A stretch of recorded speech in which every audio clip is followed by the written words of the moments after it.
ಬ್ರಹ್ಮಶ್ರೀ ಪಿತಾಮಹ ಸುಭಾಷ್ ಪತ್ರಿಜಿಯವರಿಗೆ ವಂದಿಸುತ್ತಾ, ಸ್ವರ್ಣಮಾಲಾ ಪತ್ರಿಜಿ ಅಮ್ಮನವರಿಗೆ ವಂದಿಸುತ್ತಾ, PSSM ಮೂವ್ಮೆಂಟ್ನ ಎಲ್ಲ pyramid ಮಾಸ್ಟರ್ಗಳಿಗೆ ವಂದಿಸುತ್ತಾ, ಎಲ್ಲ ಸೀನಿಯರ್ ಪಿರಮಿಡ್ ಮಾಸ್ಟರ್ಗಳಿಗೆ ವಂದಿಸುತ್ತಾ, ಹರಿವಾಯು ಗುರುಗಳಿಗೆ ವಂದಿಸುತ್ತಾ, ಭಗವಂತ ನಾರಾಯಣನಿಗೆ ವಂದಿಸುತ್ತಾ, ಗ್ರ್ಯಾಂಡ್ ಮಾಸ್ಟರ್ ಪ್ರಬೋಧೋಚಿತ್ ಮಾಸ್ಟರ್ ಅವರಿಗೆ ವಂದಿಸುತ್ತಾ, ಲೋಕ ಕಲ್ಯಾಣಾರ್ಥವಾಗಿ ಅಂತ ನಡೀತಾ ಇರುವ ನಮ್ಮ ಈ ಧ್ಯಾನ ಯಜ್ಞದಲ್ಲಿ ಭಾಗವಹಿಸಿದಂತ ಎಲ್ಲಾ ಧ್ಯಾನ ಯೋಗಿ ಬಂಧುಗಳಿಗೆ, ಯೂಟ್ಯೂಬ್ ಮತ್ತು ಜೂಮ್ನಲ್ಲಿ ಭಾಗವಹಿಸಿದಂತ ಎಲ್ಲಾ ಧ್ಯಾನ ಯೋಗಿ ಬಂಧುಗಳಿಗೆ ವಂದಿಸುತ್ತಾ, ಲೋಕ ಕಲ್ಯಾಣಾರ್ಥವಾಗಿ ಅಂತ ನಡೀತಾ ಇರುವ ನಮ್ಮ ಈ ಧ್ಯಾನ ಯಜ್ಞಕ್ಕೆ ಸಮಸ್ತ ಬ್ರಹ್ಮಾದಿ ದೇವತೆಗಳನ್ನ ಕ್ಷೀರನ್ನೆರವ ಕಿನ್ನರ ನಾಗರ ಚೈತನ್ಯವನ್ನ ಆವಾಹನೆಯನ್ನು ಮಾಡೋಣ. ಮೇಲಿನ ಲೋಕಗಳ ಎಲ್ಲ ಆಸ್ಟ್ರಲ್ ಮಾಸ್ಟರ್ಸ್, ಎನ್ಲೈಟೆಡ್ ಮಾಸ್ಟರ್ಸ್ ಚೈತನ್ಯವನ್ನ ಆವಾಹನೆಯನ್ನು ಮಾಡೋಣ. ಸಪ್ತರ್ಷಿಗಳನ್ನ, ಸಪ್ತರ್ಷಿ ಪತ್ನಿಯರನ್ನ, ತ್ರಿಮೂರ್ತಿಗಳನ್ನ, ತ್ರಿಶಕ್ತಿಯರ ಚೈತನ್ಯವನ್ನ ಆವಾಹನೆಯನ್ನು ಮಾಡೋಣ.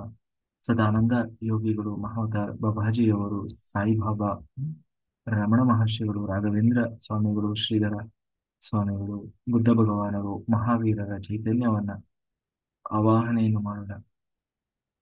ಈ ಬ್ರಹ್ಮಾಂಡದಲ್ಲಿ ಯಾರೆಲ್ಲ ಬ್ರಹ್ಮರ್ಷಿಗಳು ಅಂತ ಇದ್ದಾರೆ, ಗ್ರ್ಯಾಂಡ್ ಮಾಸ್ಟರ್ಸ್ ಅಂತ ಇದ್ದಾರೆ, ಅವರೆಲ್ಲರ ಚೈತನ್ಯವನ್ನು ಕೂಡ ಆವಾಹನೆಯನ್ನು ಮಾಡೋಣ. ಲೋಕ ಕಲ್ಯಾಣಾರ್ಥವಾಗಿ ಅಂತ ಹೇಳಿ ಯಾರೆಲ್ಲ ಕೂತು ತಪಸ್ ಮಾಡ್ತಾ ಇದ್ದಾರೆ, ಧ್ಯಾನ ಮಾಡ್ತಾ ಇದ್ದಾರೆ, ಯೋಗಿಗಳು, ಸಿದ್ಧ ಪುರುಷರು, ಋಷಿಮುನಿಗಳು, ಹಿಮಾಲಯದ ಯೋಗಿಗಳು, ಅವರೆಲ್ಲರ ಚೈತನ್ಯವನ್ನು ಕೂಡ ನಮ್ಮ ಯಜ್ಞದಲ್ಲಿ ಆವಾಹನೆಯನ್ನು ಮಾಡಿದ ನಮ್ಮೆಲ್ಲರ ಪೂರ್ಣಾತ್ಮನನ್ನ ಆವಾಹನೆಯನ್ನು ಮಾಡೋಣ. ವಿಶ್ವರೂಪಿಯಾದ ಪರಬ್ರಹ್ಮ ಸ್ವರೂಪಿಯಾದ ಭಗವಂತನನ್ನ ಆವಾಹನೆಯನ್ನು ಮಾಡ್ತೇವೆ. ಅವರೆಲ್ಲರ ಚೈತನ್ಯ ಫ್ರೀಕ್ವೆನ್ಸಿಯಲ್ಲಿ ನಾವೆಲ್ಲರೂ ಒಂದಾಗಿ ಈ ಧ್ಯಾನ ಯಜ್ಞದಲ್ಲಿ ಮುಂದುವರಿಯೋಣ ಅಂತ ಹೇಳ್ತಾ,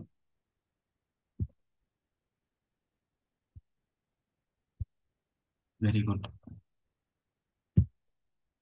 ಮಾಸ್ಟರ್. ನಾವೀಗಾಗಲೇ ಆ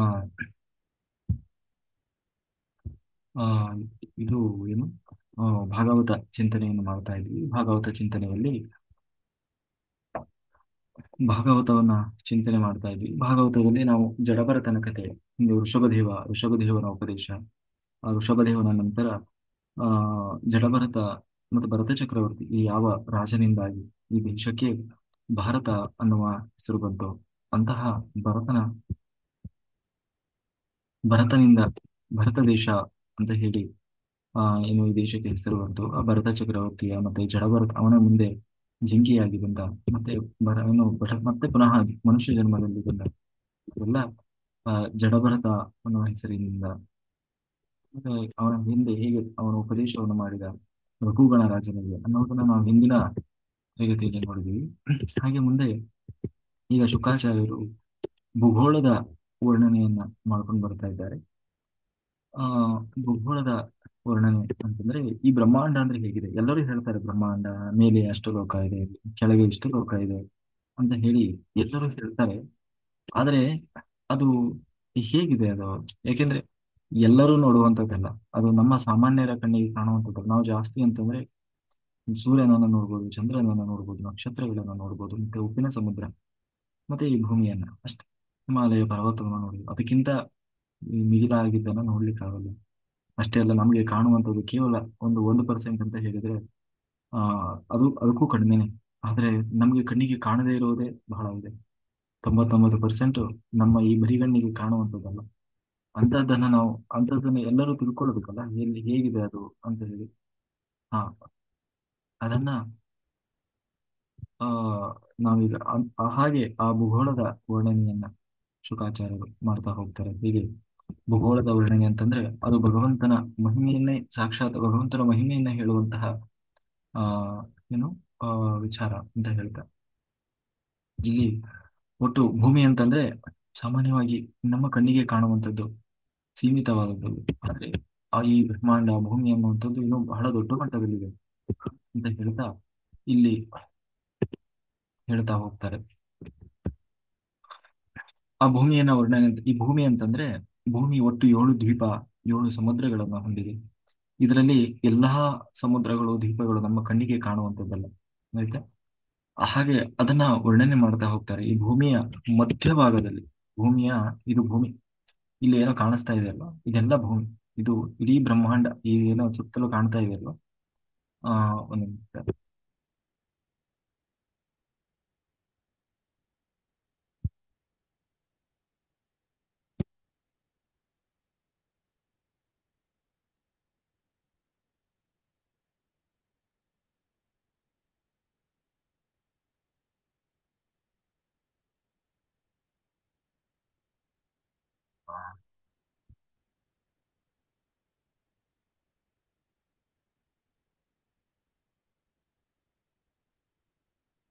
ಓಕೆ, ವೆರಿ ಗುಡ್ ಮಾಸ್ಟರ್ಸ್. ಇಲ್ಲಿ ಈ ಭೂಮಿಯನ್ನು ಕಾಣಿಸ್ತಾ ಇದೆ.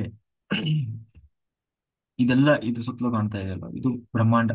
ಆಯ್ತಾ, ಇಡೀ ಬ್ರಹ್ಮಾಂಡ ಅಂದ್ರೆ ನಮ್ದು ಏನು ಈ ಬ್ರಹ್ಮಾಂಡ ಅಂತ ಕೇಳಿ ಒಟ್ಟು ಲೋಕಗಳು, ಒಟ್ಟು ಮೇಲೆ 7 ಲೋಕಗಳಿದೆ, ಕೆಳಗೆ 2 ಲೋಕಗಳಿವೆ. ಇದು 7 ಲೋಕ, ಕೆಳಗೆ ಇರುವಂತಹ ಲೋಕ, ಮೇಲೆ ಆ ಇರುವಂತದ್ದು 7 ಲೋಕಗಳು.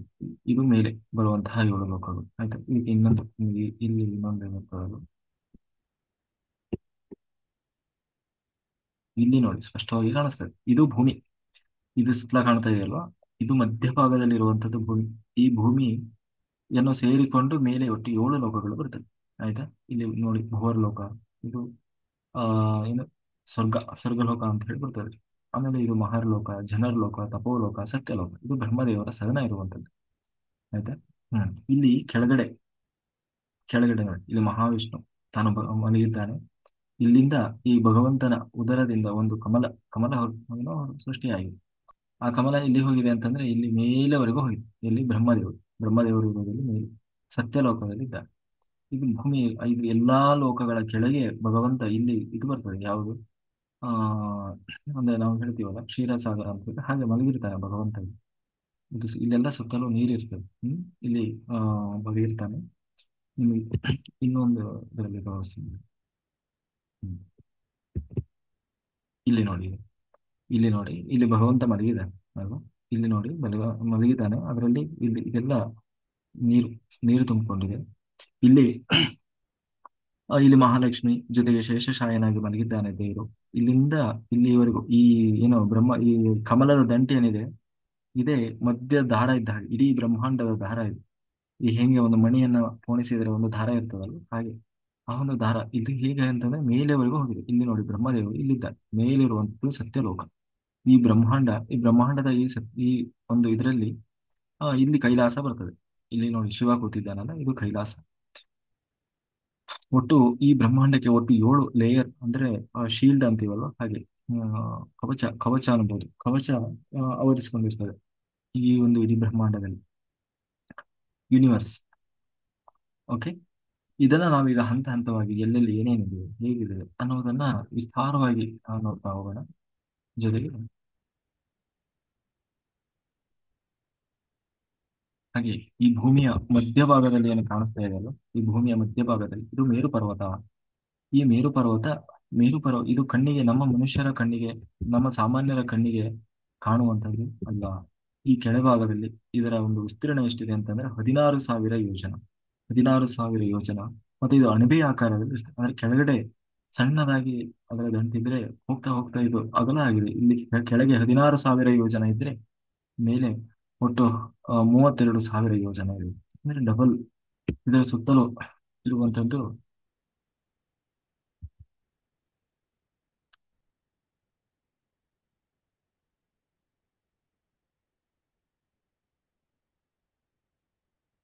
ಸಾರಿ, ಒಂದು ನಿಮಿಷ.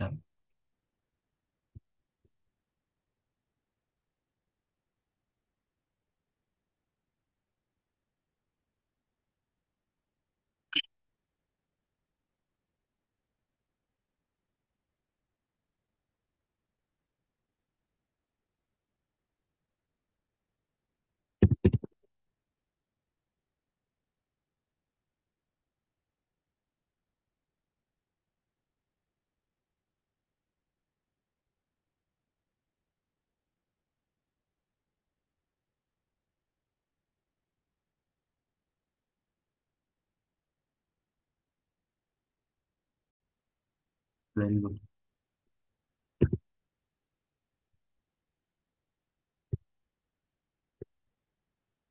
ಮಾಸ್ಟರ್. ಇಲ್ಲಿ ಇದು ಕಾಣಿಸ್ತಾ ಇರೋದು ಇದು ಮೇರು ಪರ್ವತ. ಇದೆಲ್ಲ ಇದು ಆಕಾಶ. ಆಯ್ತಾ, ನಾವು ಅಂತರಿಕ್ಷ ಅಂತ ಹೇಳ್ತೀವಲ್ಲ, ಇದೆಲ್ಲ ಅಂತರಿಕ್ಷ. ಇದು ಭೂಮಿ, ನಮಗೆ ಕಣ್ಣಿಗೆ ಕಾಣುವ ಇಲ್ಲಿ ಸುತ್ತಲೂ ಇರುವಂತದ್ದು ಭೂಮಿ. ಈ ಭೂಮಿಯಲ್ಲಿ ಮೇರು ಪರ್ವತದ ಕೆಳಭಾಗದಲ್ಲಿ 16,000 ಯೋಜನ ಇದ್ರೆ ಮೇಲ್ಗಡೆ ಹೋಗ್ತಾ ಹೋಗ್ತಾ ಅದು ಅಣಬೆಯಾಕಾರದಲ್ಲಿ ಇರ್ತದೆ, 32,000 ಯೋಜನ.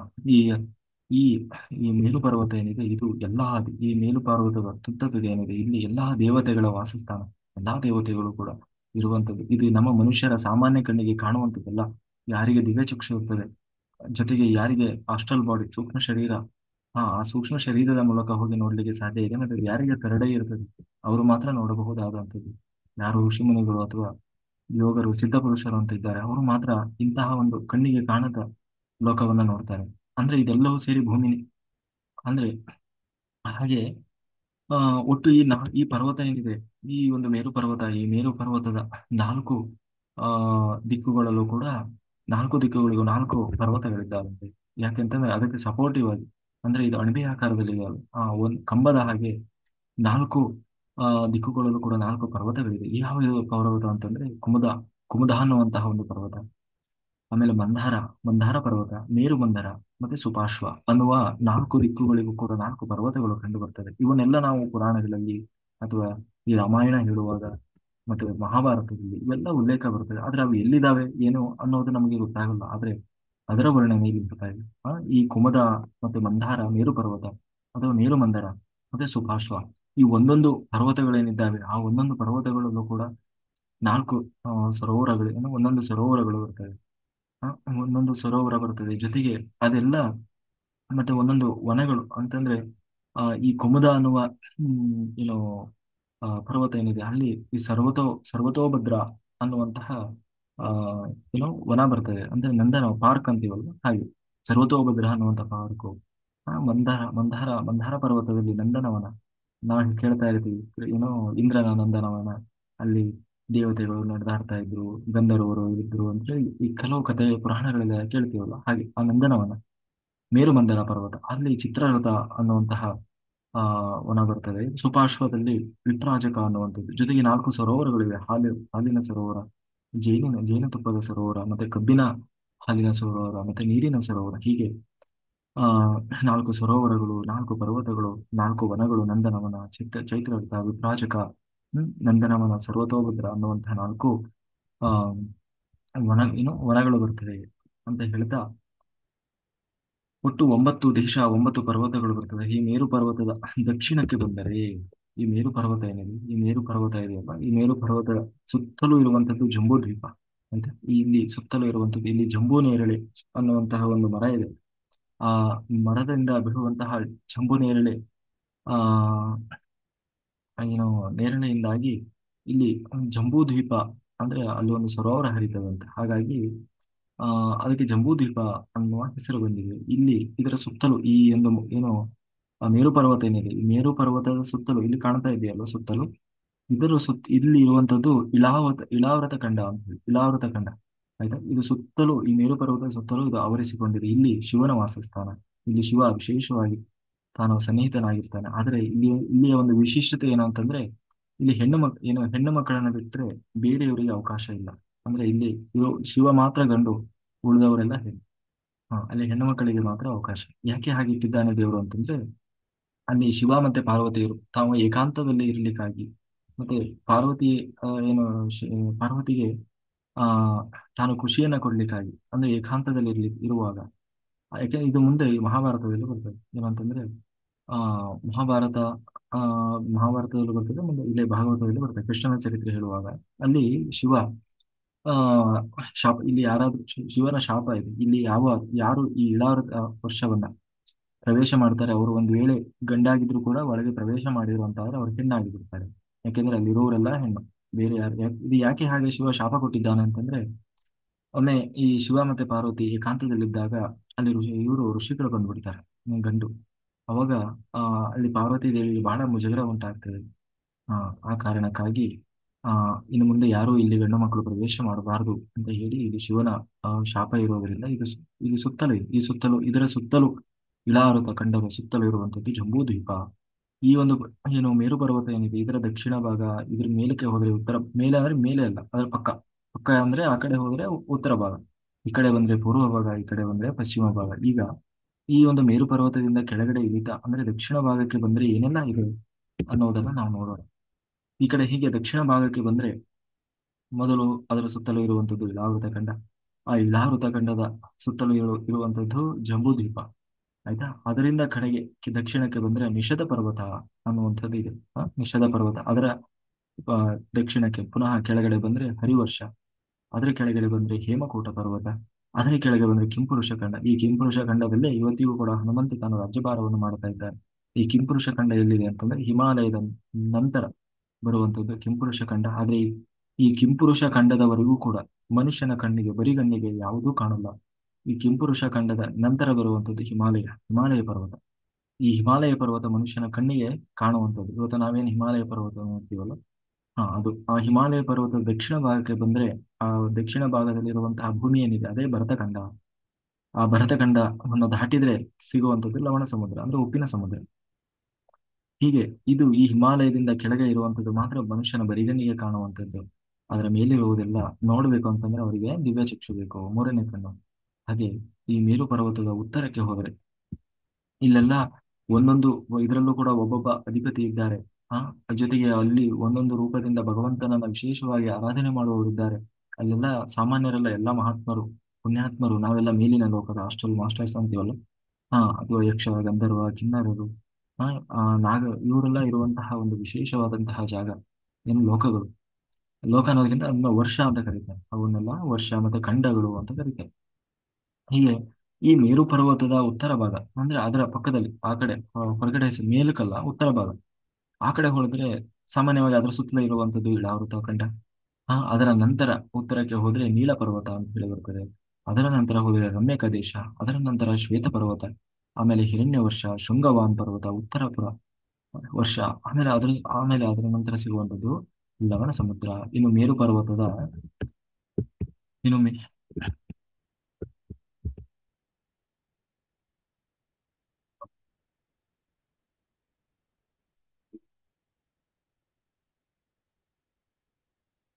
ಈ ಮೇರು ಪರ್ವತ ಏನಿದೆ ಶೇರ್ ಆಗಿದೆಯಲ್ಲ.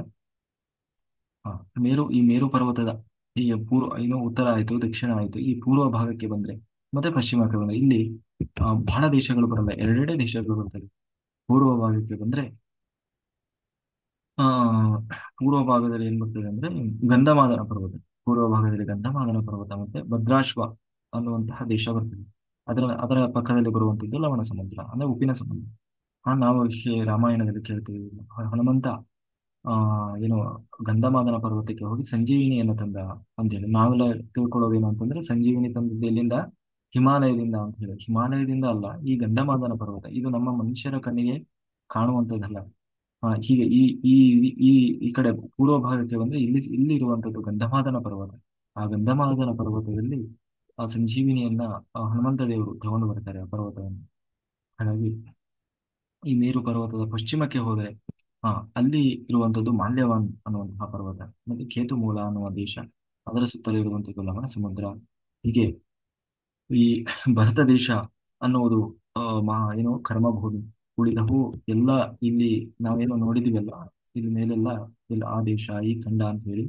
ಆದ್ರೆ ಇವೆಲ್ಲವೂ ಕೂಡ ಭೋಗ ಭೂಮಿಗಳು ಅಂತಂದ್ರೆ ಅಲ್ಲೆಲ್ಲ ಪುಣ್ಯಾತ್ಮರು ಇಲ್ಲೆಲ್ಲ ಪುಣ್ಯವನ್ನ ಮಾಡಿ ಆ, ಆಮೇಲೆ ಯಾರು ಸಾಧನೆಯನ್ನು ಮಾಡಿದಂತ ಯೋಗಿಗಳು, ಸಿದ್ಧಪುರುಷರು, ಋಷಿಮುನಿಗಳು ಅವರು ಮುಂದೆ ಜನ್ಮ ತಾಳಿ ಅಲ್ಲಿ ಎಲ್ಲ ವಾಸ ಮಾಡ್ತಾರೆ. ಆದ್ರೆ ಈ ಭರತ ಭೂಮಿ ಏನಿದೆ, ಈ ಭರತಖಂಡ ಅಂದ್ರೆ ಆ ಹಿಮಾಲಯದಿಂದ ಕೆಳಗೆ ಇರುವಂತಹ ಭೂಮಿ, ಇದು ಕರ್ಮ ಭೂಮಿ. ಇಲ್ಲಿ ಕರ್ಮವನ್ನು ಮಾಡ್ಲಿಕ್ಕಾಗಿ ಅಂತ ಹೇಳಿ ಅಂದ್ರೆ ಮೋಕ್ಷ ಸಾಧನೆಯನ್ನ ಮಾಡ್ಲಿಕ್ಕೆ, ವಿಶೇಷ ಸಾಧನೆಗಳನ್ನ ಮಾಡ್ಲಿಕ್ಕೆ, ಮತ್ತೆ ಕರ್ಮವನ್ನು ಅನುಭವಿಸ್ಲಿಕ್ಕೆ, ಮತ್ತೆ ಕರ್ಮವನ್ನ ಕಳ್ಕೊಳ್ಳಿಕ್ಕೆ, ಕರ್ಮವನ್ನ ಪಡ್ಕೊಳ್ಳಿಕ್ಕೆ ಎಲ್ಲ ರೀತಿಯಿಂದ ಇಲ್ಲಿ ಜೀವರು ಹುಟ್ಟಿ ಬರ್ತಾರೆ. ಇದನ್ನ ಕರ್ಮಭೂಮಿ ಅಂತ ಹೇಳಿ ಕರೀತಾರೆ. ಅಷ್ಟೇ ಅಲ್ಲ, ಒಂದೊಂದು ಆ ಏನು ದೇಶದಲ್ಲೂ ಕೂಡ ಭಗವಂತನನ್ನ ವಿಶೇಷವಾದ ರೂಪದಿಂದ ಅಲ್ಲಿರುವಂತಹ ಆ, ಏನು ಅಧಿಪತಿಗಳು ಅದರ ಭಗವಂತನನ್ನ ಆರಾಧನೆ ಮಾಡ್ತಾರೆ. ಇಳಾವೃತ ಖಂಡ ಅಲ್ಲಿ ವಿಶೇಷವಾಗಿ ಶಿವ. ನಾವು ಇಲ್ಲಿ ಏನು ಆ ಈ ಮೇರು ಪರ್ವತದ ಸುತ್ತಲೂ ವಿಶೇಷವಾಗಿ ಏನಿದೆ ಇಳಾವೃತ ಖಂಡ. ಇಳಾವೃತ ಖಂಡದಲ್ಲಿ ಶಿವ ಇದ್ದಾನೆ ಅಂತ ನೋಡಿದ್ವಲ್ಲ, ಅಲ್ಲಿ ಈ ಸಂಘರ್ಷಣ ರೂಪಿ ಭಗವಂತನನ್ನ ವಿಶೇಷವಾಗಿ ಶಿವ ತಾನು ಆರಾಧನೆ ಮಾಡ್ತಾ ಇದ್ದಾನೆ. ಇನ್ನು ಹರಿವರ್ಷ ಈ ಈ ಮೇರು ಏನು ಆ ಇಳಾವೃತ ಖಂಡ. ಆ ಇಳಾವೃತ ಖಂಡದ ಕೆಳಗೆ ಬಂದರೆ ನಿಷಧ ಪರ್ವತ, ಅದರ ಕೆಳಗೆ ಇರುವಂತದ್ದು ಹರಿವರ್ಷ.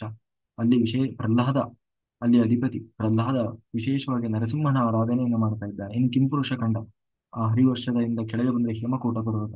ಆ ಹೇಮಕೂಟ ಪರ್ವತದಿಂದ ಕೆಳಗೆ ಬಂದ್ರೆ ಕಿಂಪುರುಷ ಖಂಡ. ಅಲ್ಲಿ ಹನುಮಂತ ದೇವರು ವಿಶೇಷವಾಗಿ ರಾಮಚಂದ್ರನನ್ನ ಆರಾಧನೆ ಮಾಡ್ತಾ ಇದ್ದಾನೆ. ಇನ್ನು ಹಿಮಾಲಯವನ್ನು ದಾಟಿ ಈ ಭರತ ದೇಶಕ್ಕೆ ಬಂದ್ರೆ ಈ ಭರತ ದೇಶದ ಅಧಿಪತಿ ಯಾರು ಅಂತಂದ್ರೆ, ನಾವು ಪ್ರತಿಯೊಂದು ಗ್ರಾಮಕ್ಕೆ ಒಂದು ಗ್ರಾಮ ದೇವತೆ ಅಂತ ಇರ್ತಾರಲ್ಲ, ಹಾಗೆ ಈ ಭರತ ಖಂಡಕ್ಕೂ ಕೂಡ ಒಬ್ಬ ಗ್ರಾಮ ದೇವತೆ ಅಂದ್ರೆ ಭರತ ದೇಶಕ್ಕೆ ಒಬ್ಬ ದೇವತೆ ಅಂತ ಇದ್ದಾರೆ. ಯಾರಪ್ಪ ಅವರು ಅಂತಂದ್ರೆ ಬದ್ರಿ ನಾರಾಯಣ. ನಾರಾಯಣ ದೇವರು, ನರನಾರಾಯಣರು ಅಂತೀವಿ. ಹಾಗೆ ಈ ಬದ್ರಿ ನಾರಾಯಣ ದೇವರು ಈ ಭರತಖಂಡಕ್ಕೆ ಆ ಏನು ಮನೆ ದೇವರು ಅಂತೀವಲ್ಲ ಹಾಗೆ. ಆ ದೇವರು ಅವರನ್ನ ವಿಶೇಷವಾಗಿ ನಾರದರು ಆರಾಧನೆ ಮಾಡ್ತಾ ಇದ್ದಾರೆ. ಇವತ್ತು ಕೂಡ ನೀವು ಬದ್ರಿಗೆ ಹೋದ್ರೆ ಅಲ್ಲಿ ಬದ್ರಿ ನಾರಾಯಣ, ಆ ನಾರಾಯಣನ ಪಕ್ಕ ಏನು ಸಮೀಪದಲ್ಲೇ ನಾರದರ ವಿಗ್ರಹ ಕೂಡ ಇದೆ. ಕಾರಣ ಏನಂತಂದ್ರೆ ನಾರದರು ಈ ಭರತ ದೇಶದಲ್ಲಿರುವಂತಹ ಜನರಿಗಾಗಿ, ಇಲ್ಲಿ ಹುಟ್ಟಿ ಬರುವಂತಹ ಕರ್ಮಜೀವಿಗಳಿಗಾಗಿ, ಅವರ ಮೋಕ್ಷ ಸಾಧನೆಗಾಗಿ, ಅವರ ಸಾಧನೆಗಾಗಿ, ಮತ್ತೆ ಇಲ್ಲಿ ಸತ್ಯ ನ್ಯಾಯ ನೀತಿ ಧರ್ಮ ಅನ್ನೋದು ಯಾವಾಗಲೂ ಪರಿಪಾಲನೆ ಆಗಬೇಕು. ಸಜ್ಜನರಿಗೆ ಯಾವತ್ತೂ ಅನ್ಯಾಯ ಆಗಬಾರ್ದು.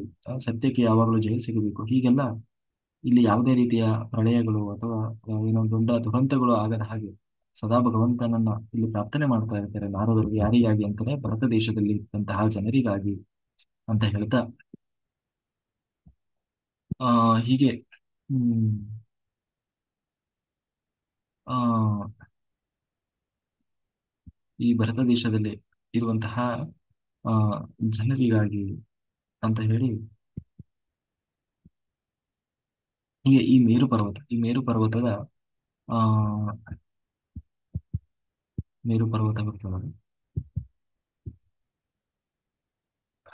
ಈ ಮೇರು ಪರ್ವತದ ಮಧ್ಯದಲ್ಲಿ ಬ್ರಹ್ಮದೇವರ ಸದನ ಇದೆ ಅಂತ. ಮೇರು ಪರ್ವತದ ಮಧ್ಯಭಾಗದಲ್ಲಿ ಬ್ರಹ್ಮದೇವರ ಸದನ ಬರ್ತದೆ. ಹ್ಮ್ ಇದು ನೋಡಿ ಇಲ್ಲಿ ಸ್ಪಷ್ಟವಾಗಿ ಕಾಣ್ತದೆ. ಇಲ್ಲಿ ಭಗವಂತ ತಾನು ಮಲಗಿದ್ದಾನೆ. ಇಲ್ಲಿಂದ ಇದೆಲ್ಲ ಅಂಡಾಕಾರದಲ್ಲಿ ಎಲ್ಲಾ ಲೋಕಗಳು ಸೇರಿ ಅಂಡಾಕಾರದಲ್ಲಿ ಇರ್ತದೆ. ಇಲ್ಲಿ ಇಲ್ಲಿ ಈ ಕಡೆ ತೋರಿಸಿದ್ದಾರೆ ಶಿವ. ಆ ಇದೆಲ್ಲ ಇದು ಲೇಯರ್, ಏನು ಬ್ರಹ್ಮಾಂಡದ ಲೇಯರ್, ಒಟ್ಟು 7 ಲೇಯರ್ಗಳು ಬರ್ತವೆ. ಇಲ್ಲಿ ಸತ್ಯಲೋಕ, ಎಲ್ಲರೂ ಮೋಕ್ಷಗಳು, ನಾವು ಮೇಲಕ್ಕೆ ಸತ್ಯಲೋಕ ಅಂತೀವಲ್ಲ, ಇಲ್ಲಿ ಎಲ್ಲರೂ ಸತ್ಯಲೋಕಕ್ಕೆ ಹೋಗ್ತಾರೆ. ಯಾವಾಗ ಪ್ರಳಯ ಆಗ್ತದೆ ಆವಾಗ ಆ ಭಗವಂತನ ಲೋಕವನ್ನ ಹೋಗಿ ಆ ಸೇರ್ತಾರೆ ಅಂತ ಹೇಳ್ತಾ ಹೀಗೆ ಈಗ ಇದು ಮೇರು ಪರ್ವತ. ಹ್ಮ್ ಮೇರು ಪರ್ವತದಿಂದ ಹ್ಮ್ ಈ ಮೇರು ಪರ್ವತದ ಮಧ್ಯಭಾಗದಲ್ಲಿ ಮೇಲಕ್ಕೆ ಹೋದ್ರೆ ಇಲ್ಲಿ ಬ್ರಹ್ಮದೇವರ ಸದನ ಇದೆ. ಈ ಬ್ರಹ್ಮದೇವರ ಸದನ ಇಲ್ಲಿ ಎಲ್ಲಾ ದೇವತೆಗಳು ಅಂತ ಇರುವಂತಹ ಜಾಗ. ಇಲ್ಲಿ ಧ್ರುವಲೋಕ ಬರ್ತದೆ. ಮೇಲೆ ಧ್ರುವಲೋಕದಿಂದ ಗಂಗೆ, ಇಲ್ಲಿ ನಾವೇನು ಭೂಮಿಯ ಮೇಲೆ ನೋಡ್ತಾ ಇದ್ವಿ, ಇದು ಕೇವಲ ಭೂಮಿಯಲ್ಲಿ ಹುಟ್ಟಿ ಬರುವ ಗಂಗೆ ಅಲ್ಲ. ಈ ಗಂಗೆ ಧ್ರುವಲೋಕದಿಂದ ಹರಿದು ಬರ್ತಾ ಇದ್ದಾಳಂತೆ. ಧ್ರುವಲೋಕ ಅದು ಹೇಗೆ ಬರ್ತಾಳೆ ಅನ್ನುವ ಆ ಗಂಗೆಯ ವೈಭವವನ್ನ ಆ ಇಲ್ಲಿ ತಿಳಿಸ್ಕೊಂಡು ಹೋಗ್ತಾರೆ. ಮೊದಲು ಯಾಕೆ ಗಂಗೆಗೆ ಅಷ್ಟು ಪ್ರಾಮುಖ್ಯತೆ ಅಂತಂದ್ರೆ, ಭಗವಂತ ತಾನು ತ್ರಿವಿಕ್ರಮನಾಗಿ ಬೆಳೆದು ನಿಂತಾಗ ಬಲಿ ಚಕ್ರವರ್ತಿಯನ್ನ ತುಳಿಲಿಕ್ಕಾಗಿ ಇಡೀ ಬ್ರಹ್ಮಾಂಡವನ್ನ ತನ್ನ 2 ಕಾಲುಗಳಿಂದ ಅಳೆದು ಬಿಟ್ಟ. ಆಗ ಆ ಈ ಒಂದು ಬ್ರಹ್ಮಾಂಡದ ಇದೇನಿದೆ ಆ ತುತ್ತ ತುದಿ, ಆ ತುದಿಯವರೆಗೂ ಕೂಡ ಭಗವಂತನ ಪಾದ ಹೋಯಿತು. ಆಗ ಇಲ್ಲಿರುವಂತಹ ಬ್ರಹ್ಮದೇವರು, ಇಲ್ಲಿ ಭಗವಂತನ ಪಾದ ಹೋದಾಗ ಈ ಬ್ರಹ್ಮದೇವರು ತಮ್ಮ ಕಮಂಡಲದಲ್ಲಿ ಇದ್ದಂತಹ ಗಂಗೆಯಿಂದ ಭಗವಂತನ ಪಾದ ತೊಳೆದರು. ಆ ಆಗ ಆ ಪಾದ ತೊಳೆದಲ್ಲಿ ಭಗವಂತನ ಪಾದ ಗಂಗೆಗೆ ತೊಳೆದಿದ್ದರಿಂದ ಆ ಪಾದೋದಕವೇ ಗಂಗೆ. ಗಂಗೆ ಯಾಕೆ ಪವಿತ್ರಳಾದವು ಅಂತಂದ್ರೆ ಭಗವಂತನ ಪಾದ ತೊಳೆದ ನೀರು. ಹಾಗಾಗಿ ಆ ಗಂಗೆಗೆ ಅಷ್ಟು ಮಹತ್ವ ಬಂತು. ಆ ಗಂಗೆ ಆ ಯಾವಾಗ ಈ ಬ್ರಹ್ಮದೇವರ ಕಮಂಡಲದಿಂದ ಹೊರಟ್ಲು, ಅಲ್ಲಿಂದ ಧ್ರುವಲೋಕದಿಂದ ಅಲ್ಲೂ ನೇರವಾಗಿ ಈ ಶಿವನ ತಲೆಯ ಮೇಲೆ ಬಂದು ಧುಮುಕ್ತಾ ಇದ್ದಾಳಂತೆ. ಶಿವನ ತಲೆಯ ಮೇಲೆ ಗಂಗೆ ತನ್ನ ಬಂದು ಧುಮುಕ್ತಾ ಇದ್ದಾಳೆ ಆ ಕೈಲಾಸದಲ್ಲಿ. ಆಯ್ತಾ, ಇಲ್ಲಿ ಕೈಲಾಸದಲ್ಲಿ ಶಿವನ ತಲೆಯ ಮೇಲೆ ಏನು ಧುಮುಕ್ತಾ ಇದ್ದಾಳೆ. ಆ ಶಿವನಿಂದ ತಾನು ಸೇವಿಸಲ್ಪಟ್ಟವಳಾಗಿ ಅಲ್ಲಿಂದ ಪುನಃ ತಾನಿಲ್ಲಿ ಬ್ರಹ್ಮದೇವರ ಸದನದಲ್ಲಿ ಬಂದು ಧುಮುಕ್ತಾಳೆ. ಬ್ರಹ್ಮದೇವರ ಸದನ, ಬ್ರಹ್ಮದೇವರ ಸದನದಿಂದ ಆ ಇಲ್ಲಿ ಅದು ಹರಿದು ಬರ್ತಾ ಇದ್ದಾಳೆ ನೋಡಿ, ಇಲ್ಲಿ ದೇವಗಂಗೆ. ಬ್ರಹ್ಮದೇವರ ಸದನ ಇಲ್ಲಿ ಪುನಃ ಅವಳನ್ನ ಏನಂತೀವಿ ಅಲಕಾನಂದ ಮತ್ತೆ ಭಾಗೀರಥಿ ಅನ್ನುವ ಹೆಸರಿನಿಂದ ಇಲ್ಲಿ ಕರೀತಾರೆ. ಪುನಃ ಅವಳು ಆ ಹೀಗೆ ಒಂದೊಂದು ಲೋಕವನ್ನು ಕೂಡ ದಾಟತಾ ಇಲ್ಲಿ ಎಲ್ಲ ಮಹರ್ಲೋಕ, ತಪೋಲೋಕ, ಜನರ್ಲೋಕ, ಮತ್ತೆ ಭುವರ್ಲೋಕ, ಆಮೇಲೆ ಇದು ಶಿಂಶುಮಾರ ಲೋಕ ಬರ್ತದೆ. ಆಮೇಲೆ ಸಪ್ತರ್ಷಿಗಳಿಂದ ಸಹಿಸಲ್ಪಟ್ಟವಳಾಗಿ ತಾನು ಹೀಗೆ ದಕ್ಷಿಣಕ್ಕೆ ತಾನು ಇಳಿದು ಬರ್ತಾಳಂತೆ ಸಪ್ತರ್ಷಿಗಳಿಂದ. ಆಮೇಲೆ ಚಂದ್ರಮಂಡಲವನ್ನ ಪ್ರವೇಶ ಮಾಡ್ತಾ ಬ್ರಹ್ಮದೇವರ ಸದನವನ್ನ ಪ್ರವೇಶ ಮಾಡಿ ಆ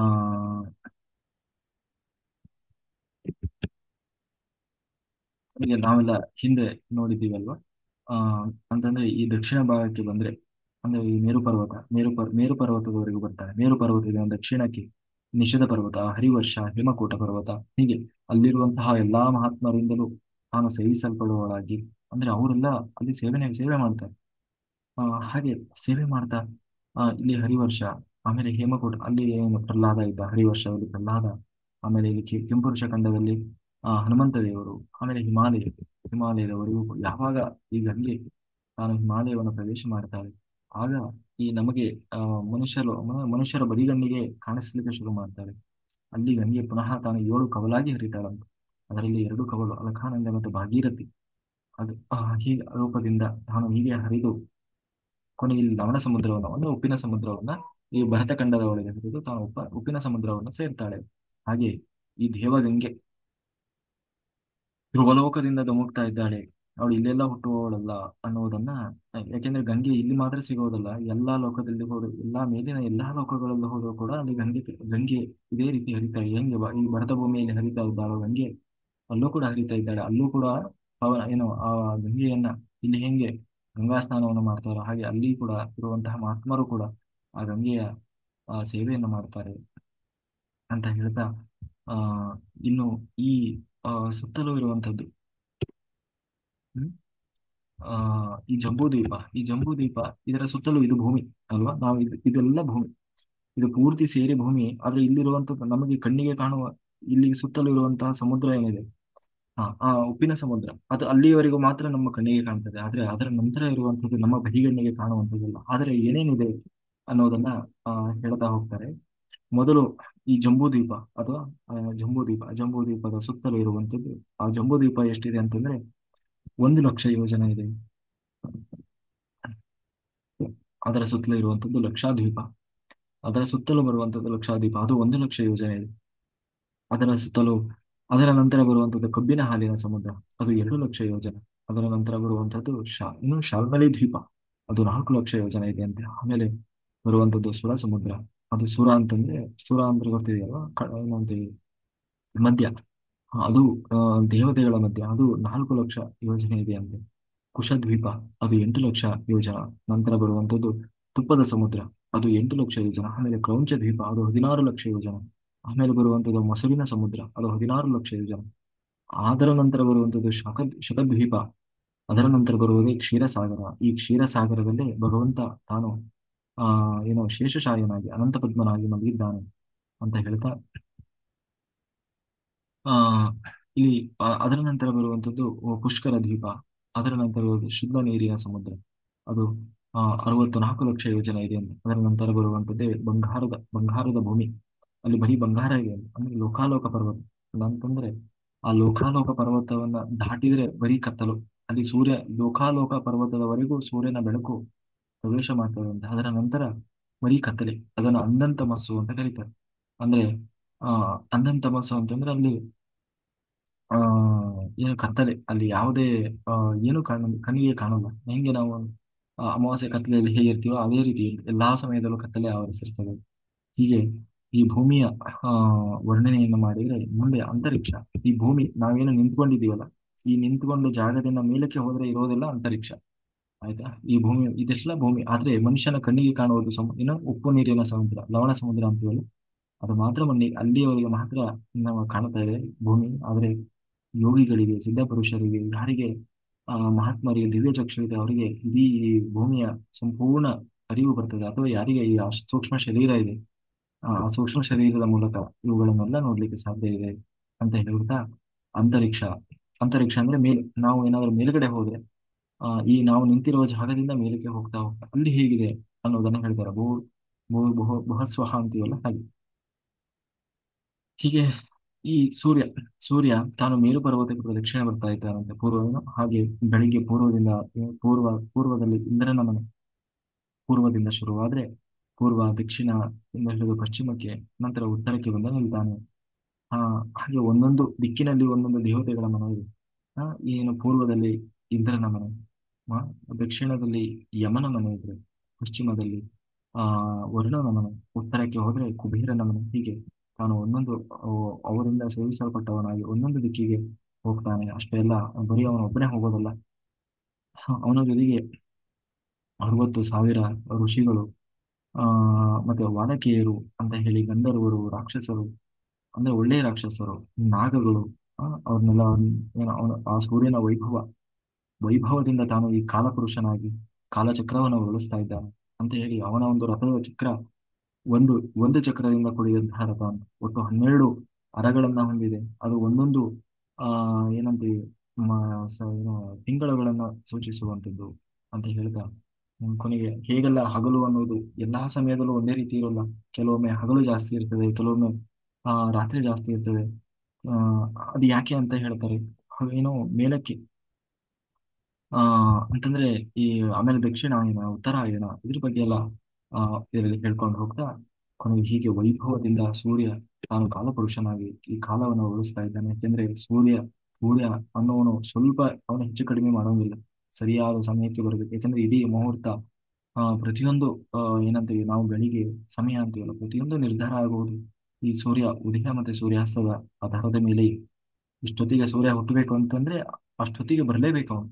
ಅದು ಏನೋ ಕಾರಣ ಆಗೋ ಹಾಗಿಲ್ಲ ಅಂತ ಹೇಳ್ತಾ ಆ ಹೀಗೆ ಈ ಅಂತರಿಕ್ಷ, ಇದು ಅಂತರಿಕ್ಷ, ಇಲ್ಲೆಲ್ಲ ಬರುವಂಥದ್ದು, ಇಲ್ಲೆಲ್ಲ ಸೂರ್ಯನ ಸುತ್ತಲೂ ಗ್ರಹಗಳ ಬರ್ತದೆ, ಮತ್ತೆ ಚಂದ್ರಮಂಡಲ ಬರ್ತದೆ. ಅದರ ಮೇಲೆ ಬರುವಂಥದ್ದು ಮಹರ್ಲೋಕ, ಮಹರ್ಲೋಕದಿಂದ ತಪೋಲೋಕ, ಜನರ್ಲೋಕ, ಮತ್ತೆ ಸತ್ಯಲೋಕ. ಈ ಸತ್ಯಲೋಕದಲ್ಲಿ ಅಂದ್ರೆ ಮೇಲೆ ಬ್ರಹ್ಮದೇವರು ಇರ್ತಾರೆ. ಇಲ್ಲಿ ಇದು ಆಕಾಶಕಾಯ, ಈ ಆಕಾಶಕಾಯದ ಮೇಲೆ ಇರುವಂಥದ್ದು ಸಪ್ತಋಷಿ ಮಂಡಲ, ಸಪ್ತಋಷಿಗಳು. ಈ ಏನು ಈ ಲೋಕಗಳಿಗಿಂತ ಈ ಮಹರ್ಲೋಕದ ಕೆಳಗೆ ಮತ್ತೆ ಆ ಭೂಮಿ ಮತ್ತೆ ಮಹರ್ಲೋಕ ಇದರ ನಡುವೆ ಈ ಅಂತರಿಕ್ಷ ಏನಿದೆ, ಅಂತರಿಕ್ಷದ ಈ ಭಾಗದಲ್ಲಿ ಬರುವಂಥದ್ದು ಆ ಏನು ಸಪ್ತರ್ಷಿ ಮಂಡಲ ಅಂತ ಹೇಳ್ತಾ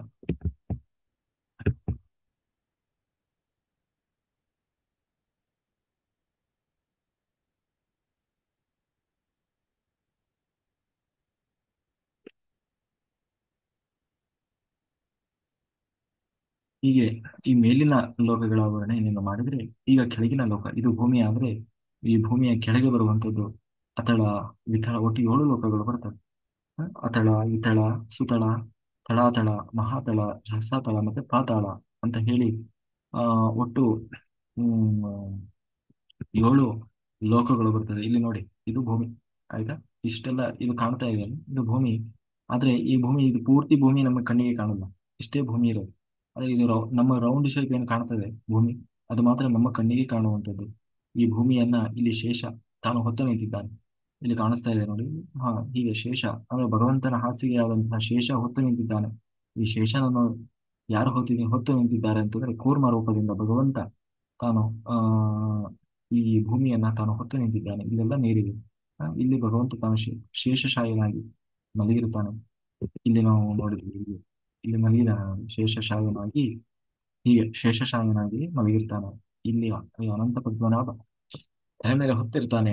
ಇದು ಇಡೀ ಬ್ರಹ್ಮಾಂಡ ಅಂಡಾಕಾರವಾಗಿದೆ ಆಯ್ತಾ. ಇಲ್ಲಿ ಅತಳ, ವಿತಳ, ಸುತಳ, ಪಾತಾಳ, ರಸಾತಳ, ತಳಾತಳ, ಮಹಾತಳ, ರಸಾತಳ, ಪಾತಾಳ. ಹೀಗೆ ಇದ್ರ ಮೇಲೆ ಬರುವಂಥದ್ದು ಭುವರ್ಲೋಕ. ಇದು ಭೂಮಿ ಆಗಿರೋದು. ಭೂಲೋಕ ಆದ್ರೆ ಇದು ಭುವರ್ಲೋಕ ಅಂದ್ರೆ ಅಂತರಿಕ್ಷ. ಆಮೇಲೆ ಇದು ಸ್ವರ್ಗಲೋಕ ಬರ್ತದೆ. ಆಮೇಲೆ ಮಹಾರ್ಲೋಕ, ಜನರ್ಲೋಕ, ತಪೋಲೋಕ, ಆಮೇಲೆ ಸತ್ಯಲೋಕ. ಓಕೆ. ಆ ಹೀಗೆ ಈ ಈ ಒಂದು ಕೆಳಗಿನ ಲೋಕಗಳೇನು ಹೇಳಿದ್ವಿ, ಅತಳ, ವಿತಳ, ಸುತಳ, ಅಲ್ಲೂ ಕೂಡ ಒಂದೊಂದು ವಿಶಿಷ್ಟತೆಯನ್ನು ಹೇಳ್ಕೊಂಡು ಹೋಗ್ತಾರೆ. ಅತಳದಲ್ಲಿ ಈ ಮಯಾಸುರ ಅಂತಂದ್ರೆ ನಾವು ಹಿಂದೆ ಕೇಳಿದ್ವಿ, ಈ ರಾಮಾಯಣದಲ್ಲಿ ಬರ್ತದೆ. ಏನು ರಾಮನ ಸಾರಿ ರಾವಣನ ಮಾವ ಮಯ ಅಂತ ಬರ್ತಾನೆ. ಆ ಮಯನ ಮಗ ಇದ್ದಾನೆ ಒಬ್ಬ ಬಲ ಅಂತ. ಅವನು ಈ ಅಥಳದಲ್ಲಿ ಅಧಿಪತಿಯಾಗಿದ್ದಾನೆ. ಅವನು ಈ ಭೂಮಿಯ ಮೇಲೆ ಇರುವಂತಹ ಎಲ್ಲ ಇಂದ್ರಜಾಲ ವಿದ್ಯೆಗಳನ್ನ ತಾನು ಸೃಷ್ಟಿ ಮಾಡ್ತಾ ಇದ್ದಾನೆ. ಸೃಷ್ಟಿ ಮಾಡಿಬಿಡ್ತಾನೆ ಅಂದ್ರೆ ಈ ಮಾಟ, ಮಂತ್ರ, ವಶೀಕರಣ, ಈ ಬ್ಲಾಕ್ ಎನರ್ಜಿ, ಈ ತರದ್ದೆಲ್ಲ ಹೇಳ್ತೀವಲ್ಲ ನಾವು, ನೆಗೆಟಿವ್ ಎನರ್ಜಿ, ಈ ತರ ಎಲ್ಲ ಹೇಳ್ತೀವಿ. ಅಂಥದ್ದೆಲ್ಲ ಮಾಡಿ ಸೃಷ್ಟಿ ಮಾಡಿ ಬಿಡೋವನು. ಮತ್ತೆ ಎಲ್ಲ ಆ ಆ ರೀತಿ ಯಾರು ನೆಗೆಟಿವ್ ಥಾಟ್ಸ್ ಇರ್ತದೆ, ಯಾರು ನೆಗೆಟಿವ್ ಆಗಿ ಯೋಚನೆ ಮಾಡ್ತಾ ಇದ್ದಾರೆ, ಅವರಿಗೆ ಕನೆಕ್ಟ್ ಆಗ್ತಿರ್ತಾರೆ ಕೆಳಗೆ ಇರುವಂತವ್ರು. ಕೆಳಗೆ ಇರೋರು ಅಂತ ಇವರು ಭೂಮಿಯ ಕೆಳಗಲ್ಲ, ಭೂಮಿಯಿಂದ ಆ ದಕ್ಷಿಣ ಭಾಗಕ್ಕೆ ಬರುವವರು. ಕೆಳಗೆ ಹೋಗ್ತಾ ಇದೆ, ದಕ್ಷಿಣ ಭಾಗಕ್ಕೆ ಹೋದ್ರು. ಅದರ ಅತಳ ಅತಳ ಲೋಕ, ಅದರ ಕೆಳಗೆ ಹೋದ್ರೆ ವಿತಳ ಲೋಕ.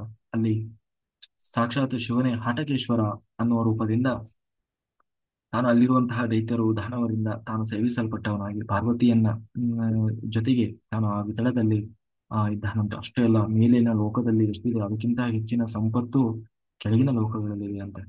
ಐಶ್ವರ್ಯಗಳು, ಸಂಪತ್ತುಗಳು ಅಲ್ಲಿ ಹ್ಮ್, ದೈತ್ಯರು ಈ ಹಟಕೇಶ್ವರನ ಅನುಗ್ರಹದಿಂದ ಅವನ ಒಂದು ಏನು ರೇತಸ್ ಏನಿದೆ ಅದರಿಂದಲೇ ಅಲ್ಲಿ ಬಂಗಾರ ಸೃಷ್ಟಿಯಾಗ್ತದೆ, ಬಂಗಾರ ಸೃಷ್ಟಿಯಾಗಿದೆ ಅಂತ ಆ ಬಂಗಾರವನ್ನೇ ಎಲ್ಲಾ ಈ ಕೆಳಗಿನ ಲೋಕದ ಆ ಏನು ಮಾಸ್ಟರ್ಸ್ ಏನಿದ್ದಾರೆ ಅವರೆಲ್ಲರೂ ಬಂಗಾರವನ್ನು ಉಪಯೋಗಿಸ್ತಾರೆ.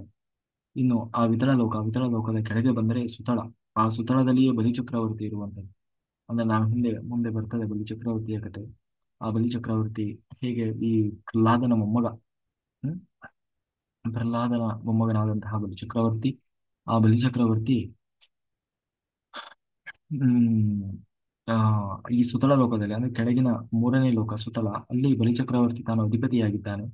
ಆ ಬಲಿಚಕ್ರವರ್ತಿಯ ಆ ರಾಜ್ಯವನ್ನ ಸುತಳ ಲೋಕವನ್ನ ವಾಮನ ರೂಪಿ ಭಗವಂತನನ್ನು ರಕ್ಷಣೆ ಮಾಡ್ತಾ ಇದ್ದಾನೆ. ಈ ಬಲಿಚಕ್ರವರ್ತಿಯ ಒಂದು ಶಾಸನವನ್ನ ಯಾರು ಮೀರ್ತಾರೆ ಅಥವಾ ಆ ಸುತಳ ಲೋಕವನ್ನು ಯಾರು ಪ್ರವೇಶ ಮಾಡದ ಹಾಗೆ ರಕ್ಷಣೆಯನ್ನು ಮಾಡ್ತಾ ವಾಮನ ರೂಪಿ ಭಗವಂತ ತಾನು ರಕ್ಷಣೆ ಮಾಡ್ತಾ ಇದ್ದಾನೆ. ಅಲ್ಲಿ ಬಲಿಚಕ್ರವರ್ತಿಯೇ ಇವನು ಮುಂದೆ ಬರುವಂತಹ ಮನ್ವಂತರಕ್ಕೆ ಈ ಬಲಿಚಕ್ರವರ್ತಿಯೇ ಇಂದ್ರ. ಈಗ ಇರುವಂತಹ ಇಂದ್ರನ ಹೆಸರು ಯಾರು ಅಂತಂದ್ರೆ ಪುರಂದರ ಅಂತ. ಅವನ ಈ ಮನ್ವಂತರದ ನಂತರ ಅವನು ತಾನು ಆ ಮೋಕ್ಷಕ್ಕೆ ಹೋಗ್ತಾನೆ. ಆದ್ರೆ ನಂತರ ಈ ಇಂದ್ರ ಅನ್ನೋದು ಅದೊಂದು ಪದವಿ, ಬ್ರಹ್ಮ ಅನ್ನೋದು ಅದೊಂದು ಪದವಿ. ಬ್ರಹ್ಮ ಪದವಿ, ಇಂದ್ರ ಪದವಿ, ಶಿವ ಪದವಿ, ಆಯ್ತಾ. ಅಲ್ಲಿ ಯಾರು ಹೋಗಿ ಕೂರ್ತಾರೆ ಅವರೆಲ್ಲರೂ ಅವರನ್ನೆಲ್ಲ ಇಂದ್ರ ಅಂತ ಕರೀತಾರೆ. ಹಂಗೆ CM ಅನ್ನುವುದು ಅದು ಅವನ ಹೆಸರಲ್ಲ, ಅದೊಂದು ಪದವಿ. PM ಅನ್ನೋದು ಅದು ಹೆಸರಲ್ಲ, ಪದವಿ. ಅಲ್ಲಿ ಯಾರು ಹೋಗಿ ಕೂರ್ತಾರೆ ಅವರಿಗೆ ಆ ಹೆಸರಿನಿಂದ ಕರೀತಾರೆ. ಹಾಗೆ ಇಲ್ಲಿ ಆ ಈ ಸಪ್ತರ್ಷಿಗಳು ಅಷ್ಟೇ, ಅವರೇ ಪರ್ಮನೆಂಟ್ ಆಗಿರೋಲ್ಲ. ಸಪ್ತರ್ಷಿ ಅನ್ನೋದು ಅದೊಂದು ಪದವಿಗಳು. ಅಲ್ಲಿ ಆ ಅವರು ಕೆಲ ಪ್ರತಿ ಮನ್ವಂತರಗಳು ಖಾಲಿ ಮುಗಿದ ಮೇಲೆ ಬೇರೆ ಬೇರೆ ಚೇಂಜ್ ಆಗ್ತಾ ಇರ್ತಾರೆ. ಹಾಗೆ ಇಲ್ಲಿ ಆ ಬಲಿಚಕ್ರವರ್ತಿ ಮುಂದಿನ ಮನ್ವಂತರಕ್ಕೆ ಅವನು ಇಂದ್ರನಾಗ್ತಾನೆ. ಅಲ್ಲಿಯವರೆಗೂ ಇವನು ಸುತಳದ ಅಧಿಪತಿಯಾಗಿದ್ದಾನೆ. ಅದರ ಕೆಳಗೆ ಬರುವಂತದ್ದು ತಲಾತಳ. ಅಲ್ಲಿ ಆ, ಈ ಮಾಯೆಯನ್ನ ಸೃಷ್ಟಿ ಮಾಡ್ತಾ, ಮಾಯೆ ಅಂತೀವಲ್ಲ ನಮ್ಗೆಲ್ಲ ಈ ಮೋಹ ಮಾಯೆ ಎಲ್ಲಿ ನಾವು ಏನೋ ಮುಳುಗಿರ್ತೀವಲ್ಲ. ಆಮೇಲೆ ನಮ್ಮಲ್ಲಿ ಕೆಲವರು ನೋಡ್ಬೇಕು, ನೆಗೆಟಿವ್ ಆಗಿ ಯೋಚನೆ ಮಾಡುವವರಿಗೆ ಇನ್ನೂ ಅದು ಜಾಸ್ತಿ ಆಗ್ತಾ ಹೋಗ್ತದೆ. ಕಾರಣ ಏನು ಅಂತಂದ್ರೆ ಅದಕ್ಕೆ ಹೇಳೋದು, ನೆಗೆಟಿವ್ ಯೋಚನೆ ಮಾಡಬೇಡಿ, ನೆಗೆಟಿವ್ ಥಾಟ್ಸ್ ಹಾಕ್ಬೇಡಿ, ನೆಗೆಟಿವ್ ಮಾತಾಡಬೇಡಿ. ಯಾಕೆ ಹೇಳೋದು ಅಂತಂದ್ರೆ ಇವ್ರು ಕಾಯ್ತಾ ಇರ್ತಾರೆ. ಇವ್ರ ಕೆಲಸವೇ ಅದು ಇವ್ರಿಗೆ ಅಂತವರೇ ಬೇಕಾಗಿರೋದು. ಅಂತಹ ಆಲೋಚನೆ ಮಾಡುವವರು ಆ ವೇವ್ಸ್ ಅಂತೀವಲ್ವಾ, ಆ ಫ್ರೀಕ್ವೆನ್ಸಿ ಯಾರಾದ್ರೂ ಕನೆಕ್ಟ್ ಆಗ್ತಾರಾ ಅಂತ ಕಾಯ್ತಾ ಇರ್ತಾರೆ ಇವ್ರು. ನಾವು ಅದಕ್ಕೆ ಸರಿಯಾಗಿ ಹತ್ಕೊಂತ ಕೂರೋದು, ನೆಗೆಟಿವ್ ಯೋಚನೆ ಮಾಡೋದು, ಆಲೋಚನೆ ಮಾಡಿದಾಗ ಇವರು ಕನೆಕ್ಟ್ ಆಗ್ತಾರೆ. ಆವಾಗ ಮತ್ತು ನಾವು ಏನಾಗ್ತೀವಿ, ಕುಗ್ಗುತ್ತಾ ಹೋಗ್ತೀವಿ, ಎನರ್ಜಿಯನ್ನು ಲಾಸ್ ಮಾಡ್ಕೊಂತ ಹೋಗ್ತೀವಿ. ಅದಕ್ಕಾಗಿ ಈ ಕೆಳಗಿನ ಲೋಕದಲ್ಲಿ ಇರೋರೆಲ್ಲ ಕಾಯ್ತಾ ಇರ್ತಾರೆ, ಏನಾದರೂ ನೆಗೆಟಿವ್ ಮಾತಾಡ್ತಾರ, ಯಾರಾದ್ರೂ ನೆಗೆಟಿವ್ ಥಾಟ್ಸ್ ಇದೆಯಾ ಅಂತ ಹೇಳಿ. ಯಾಕೆಂದ್ರೆ ಎನರ್ಜಿ ತಗೊಳ್ಳಿ, ಶಕ್ತಿ ಪಡ್ಕೊಳ್ಳಿ, ಅವರು ಅದನ್ನ ಹೀರಿ ಬಿಡ್ತಾರೆ ನಮ್ಮಿಂದ. ಹಾಗಾಗಿ ಮಹಾತಳ, ಈ ತಳಾತಳ ಲೋಕದ ಕೆಳಗೆ ಬರುವಂತದ್ದು ಮಹಾತಳ. ಅಲ್ಲಿ ಅದು ಸರ್ಪಲೋಕ, ಸರ್ಪಗಳು ಇರುವಂತಹ ಲೋಕ. ಅಲ್ಲಿ ಕುಹಕ, ತಕ್ಷಕ, ಕಾಲಯ, ಮತ್ತೆ ಸರ್ಪ, ಈ ಕಾಲಯ, ಆ ತಕ್ಷಕ ಇವರೆಲ್ಲ ನಾವು ಮುಂದೆ ಕೇಳ್ತಾ ಇದ್ವಿ. ಈ ಪರೀಕ್ಷಿತನಿಗೆ ಶಾಪ ಬಂತು ನೋಡಿ ಶೃಂಗಿಯಿಂದ, ನಿನಗೆ ಇನ್ನು 7 ದಿನದಲ್ಲಿ ತಕ್ಷಕ ರುಚಿ ಸಾಯಲಿ ಅಂತ ಹೇಳಿ. ಈ ತಕ್ಷಕ ಇರುವಂತದ್ದು ಇದೇ ಮಹಾತಳ ಲೋಕದಲ್ಲಿ. ಅದರ ಕೆಳಗೆ ಬಂದರೆ ರಸಾತಲ, ಅಲ್ಲಿ ದೈತ್ಯರು, ರಾಕ್ಷಸರು, ಮತ್ತೆ ಕಾಲಕೇಯರು, ನಿವಾತ ಕವಚರು, ಇವರೆಲ್ಲ ಈ ಮಹಾಭಾರತದಲ್ಲಿ ಬರ್ತಾರೆ. ಆಯ್ತಾ, ಇವರೆಲ್ಲ ಹೆಸರು ಹೇಳ್ತಾರೆ ಅವ್ರದ್ದೆಲ್ಲ. ಹಾಗೆ ಆ ರಸಾತಲದಲ್ಲಿ ಎಲ್ಲ ದೈತ್ಯರು, ರಾಕ್ಷಸರು ಇರುವಂತಹ ಜಾಗ, ಏನು ಲೋಕ. ಆಯ್ತಾ. ಇನ್ನು ಪಾತಾಳ, ಈ ಪಾತಾಳ ಲೋಕದಲ್ಲಿ ಸರ್ಪಗಳಿದ್ದಾವೆ. ವಿಶೇಷವಾಗಿ ನಾವಿಲ್ಲಿ ಸರ್ಪಾರಾಧನೆ ಅಂತ ಮಾಡ್ತೀವಲ್ವಾ, ಈ ಸುಬ್ರಹ್ಮಣ್ಯನಲ್ಲಿ ಹೋಗಿ, ಮತ್ತೆ ಇಲ್ಲಿ ಎಲ್ಲ ನಾಗಾರಾಧನೆ ಅಂತ ಮಾಡ್ತೀವಲ್ಲ, ಆ ಎಲ್ಲ ನಾಗಗಳು ಇರುವುದು ಇದೇ ಪಾತಾಳ ಲೋಕದಲ್ಲಿ. ಆ ಸಾಮಾನ್ಯವಾಗಿ ಪಾತಾಳ ಲೋಕದಲ್ಲಿ ಯಾವುದೇ ಬೆಳಕು ಅನ್ನೋದು ಇರೋದಿಲ್ಲ. ಅಂದ್ರೆ ಇಲ್ಲಿ ಹೆಂಗೆ ನಮ್ಮ ಸೂರ್ಯನ ಬೆಳಕಿದೆ ಆ ತರ ಇಲ್ಲಿ ಪಾತಾಳ ಲೋಕದಲ್ಲಿ ಇರೋಲ್ಲ. ಅಲ್ಲೆಲ್ಲ ಕತ್ತಲೇ ಇರ್ತದೆ. ಆದ್ರೆ ಆದ್ರೂ ಕೂಡ ಅಲ್ಲಿ ಬೆಳಕು ಬರ್ತದೆ ಅಂತ. ಹೇಗೆ ಅಂತಂದ್ರೆ ಪ್ರತಿಯೊಂದು ನಾಗಗಳಲ್ಲೂ ಕೂಡ ಒಂದೊಂದು ಮಣಿ ಇರ್ತದಂತೆ, ಹೊಳೆಯುವಂತಹ ಮಣಿ. ಆ ಮಣಿಯ ಬೆಳಕಿನಿಂದಲೇ ಅಲ್ಲಿ ಎಲ್ಲಾ ಕಡೆ ಬೆಳಕು ಅನ್ನೋದು ಹೊರಸೂಸ್ತಾ ಇರ್ತದೆ ಅಂತ ಹೇಳ್ತಾರೆ. ಹಾಗೆ ಸರ್ಪ, ಈ ವಾಸುಕಿ, ಶಂಖ, ಮಹಾಶಂಖ, ಅಂತ ಹೇಳಿ ಆ ಏನು ವಾಸುಕಿ ಅಂತಂದ್ರೆ ಅದು ನಾಗರಲ್ಲಿ ಈ ಶೇಷ ಮತ್ತೆ ವಾಸುಕಿ ಇವರಿಬ್ರು ಅಣ್ಣ ತಮ್ಮ. ಆ ಅದರಲ್ಲಿ ಶೇಷದೇವರು ಇವರು ಸವಾಸನೆ ಬೇಡ ಅಂತ ಹೇಳಿ ಭಗವಂತನ ಹಾಸಿಗೆ ಹಾಕ್ತಾರೆ, ಈ ಭಗವಂತನ ಆರಾಧನೆ ಮಾಡಿ ತಪಸ್ಸು ಮಾಡಿ. ಆಯ್ತಾ.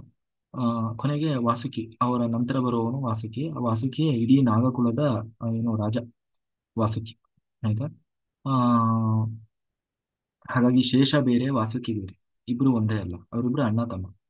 ಹ್ಮ್ ಅದರಲ್ಲಿ ಶೇಷ ಭಗವಂತನ ಹಾಸಿಗೆ ಆದ್ರೆ ವಾಸುಕಿ ಇಡೀ ನಾಗ ಕುಲದ, ಸರ್ಪ ಕುಲದ ರಾಜ ವಾಸುಕಿ. ಹಾಗೆ ಮಹಾಶಂಖ, ಇವರೆಲ್ಲ ಈ ಸರ್ಪದಲ್ಲಿ ಇನ್ನೂ ಬೇರೆ ಬೇರೆ ರೀತಿಯ ವಿಶೇಷವಾದ ಸರ್ಪಗಳನ್ನ ಹೇಳ್ತಾ ಹೋಗ್ತಾರೆ. ಹೀಗೆ ಇವರು ವಿಶೇಷವಾಗಿ ಸಂಕರ್ಷಣ ರೂಪಿ ಭಗವಂತನನ್ನ ಆರಾಧನೆ ಮಾಡ್ತಾರೆ ಅಂತ ಹೇಳ್ತಾ ಅದರ ಕೆಳಗೆ ಆ ಹೀಗೆ ಇದು ಆ, ಇನ್ನು ಸಂಪೂರ್ಣ ಕೆಳಗೆ ಇರುವಂತಹ ಲೋಕ, ಪಾತಾಳ ಲೋಕ.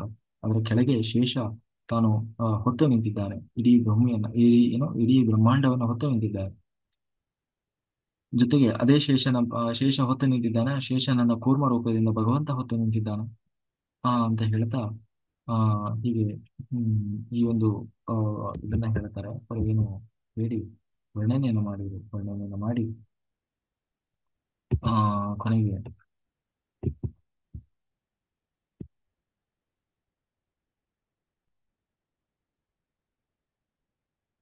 ಇಷ್ಟೆಲ್ಲ ಕೇಳಿದಂತಹ ಪರೀಕ್ಷಿತ ಹ್ಮ್ ಅಲ್ಲ ಹೌದು, ಎಲ್ಲಾ ಲೋಕ ತೋರಿಸಿದ್ರಿ, ಎಲ್ಲಾನು ತೋರಿಸಿದ್ರಿ, ಆದ್ರೆ ನಮಗೆ ಬಹಳ ಮುಖ್ಯವಾಗಿ ಬೇಕಾಗಿರೋ ಒಂದು ಲೋಕನ ನೀವು ಹೇಳಲೇ ಇಲ್ಲವಲ್ಲ. ಯಾವುದು ಮೇಲೆ ಹೋದ್ರೆ ಸ್ವರ್ಗಲೋಕ ಅಂತ ತೋರಿಸಿದ್ರಿ, ಮಹರ್ಲೋಕದ ಕೇಳಿದ್ರಿ. ಆದ್ರೆ ಸಾಮಾನ್ಯವಾಗಿ ಎಲ್ಲರೂ ವಿಸಿಟ್ ಮಾಡುವಂತ ಲೋಕ ಒಂದಿದೆ. ಆದ್ರೆ ಆ ಲೋಕವನ್ನೇ ಹೇಳಲೇ ಇಲ್ಲ. ನಾವು ನಾಗಾಲಿಂದ ಎಲ್ಲಾದ್ರೂ ಬರ್ತದೋ ಅಂತ ಕಾಯ್ತಾ ಇದ್ದೇವೆ. ಆದ್ರೆ ಎಲ್ಲೂ ತೋರಿಸ್ಲಿಲ್ಲಲ್ಲ. ಯಾವ್ದಪ್ಪ ಅದು ಅಂತಂದ್ರೆ ಅದೇ ನರಕ. ನರಕ ಅಂತೀವಲ್ವ, ಅದು ಯಮನ ಲೋಕ.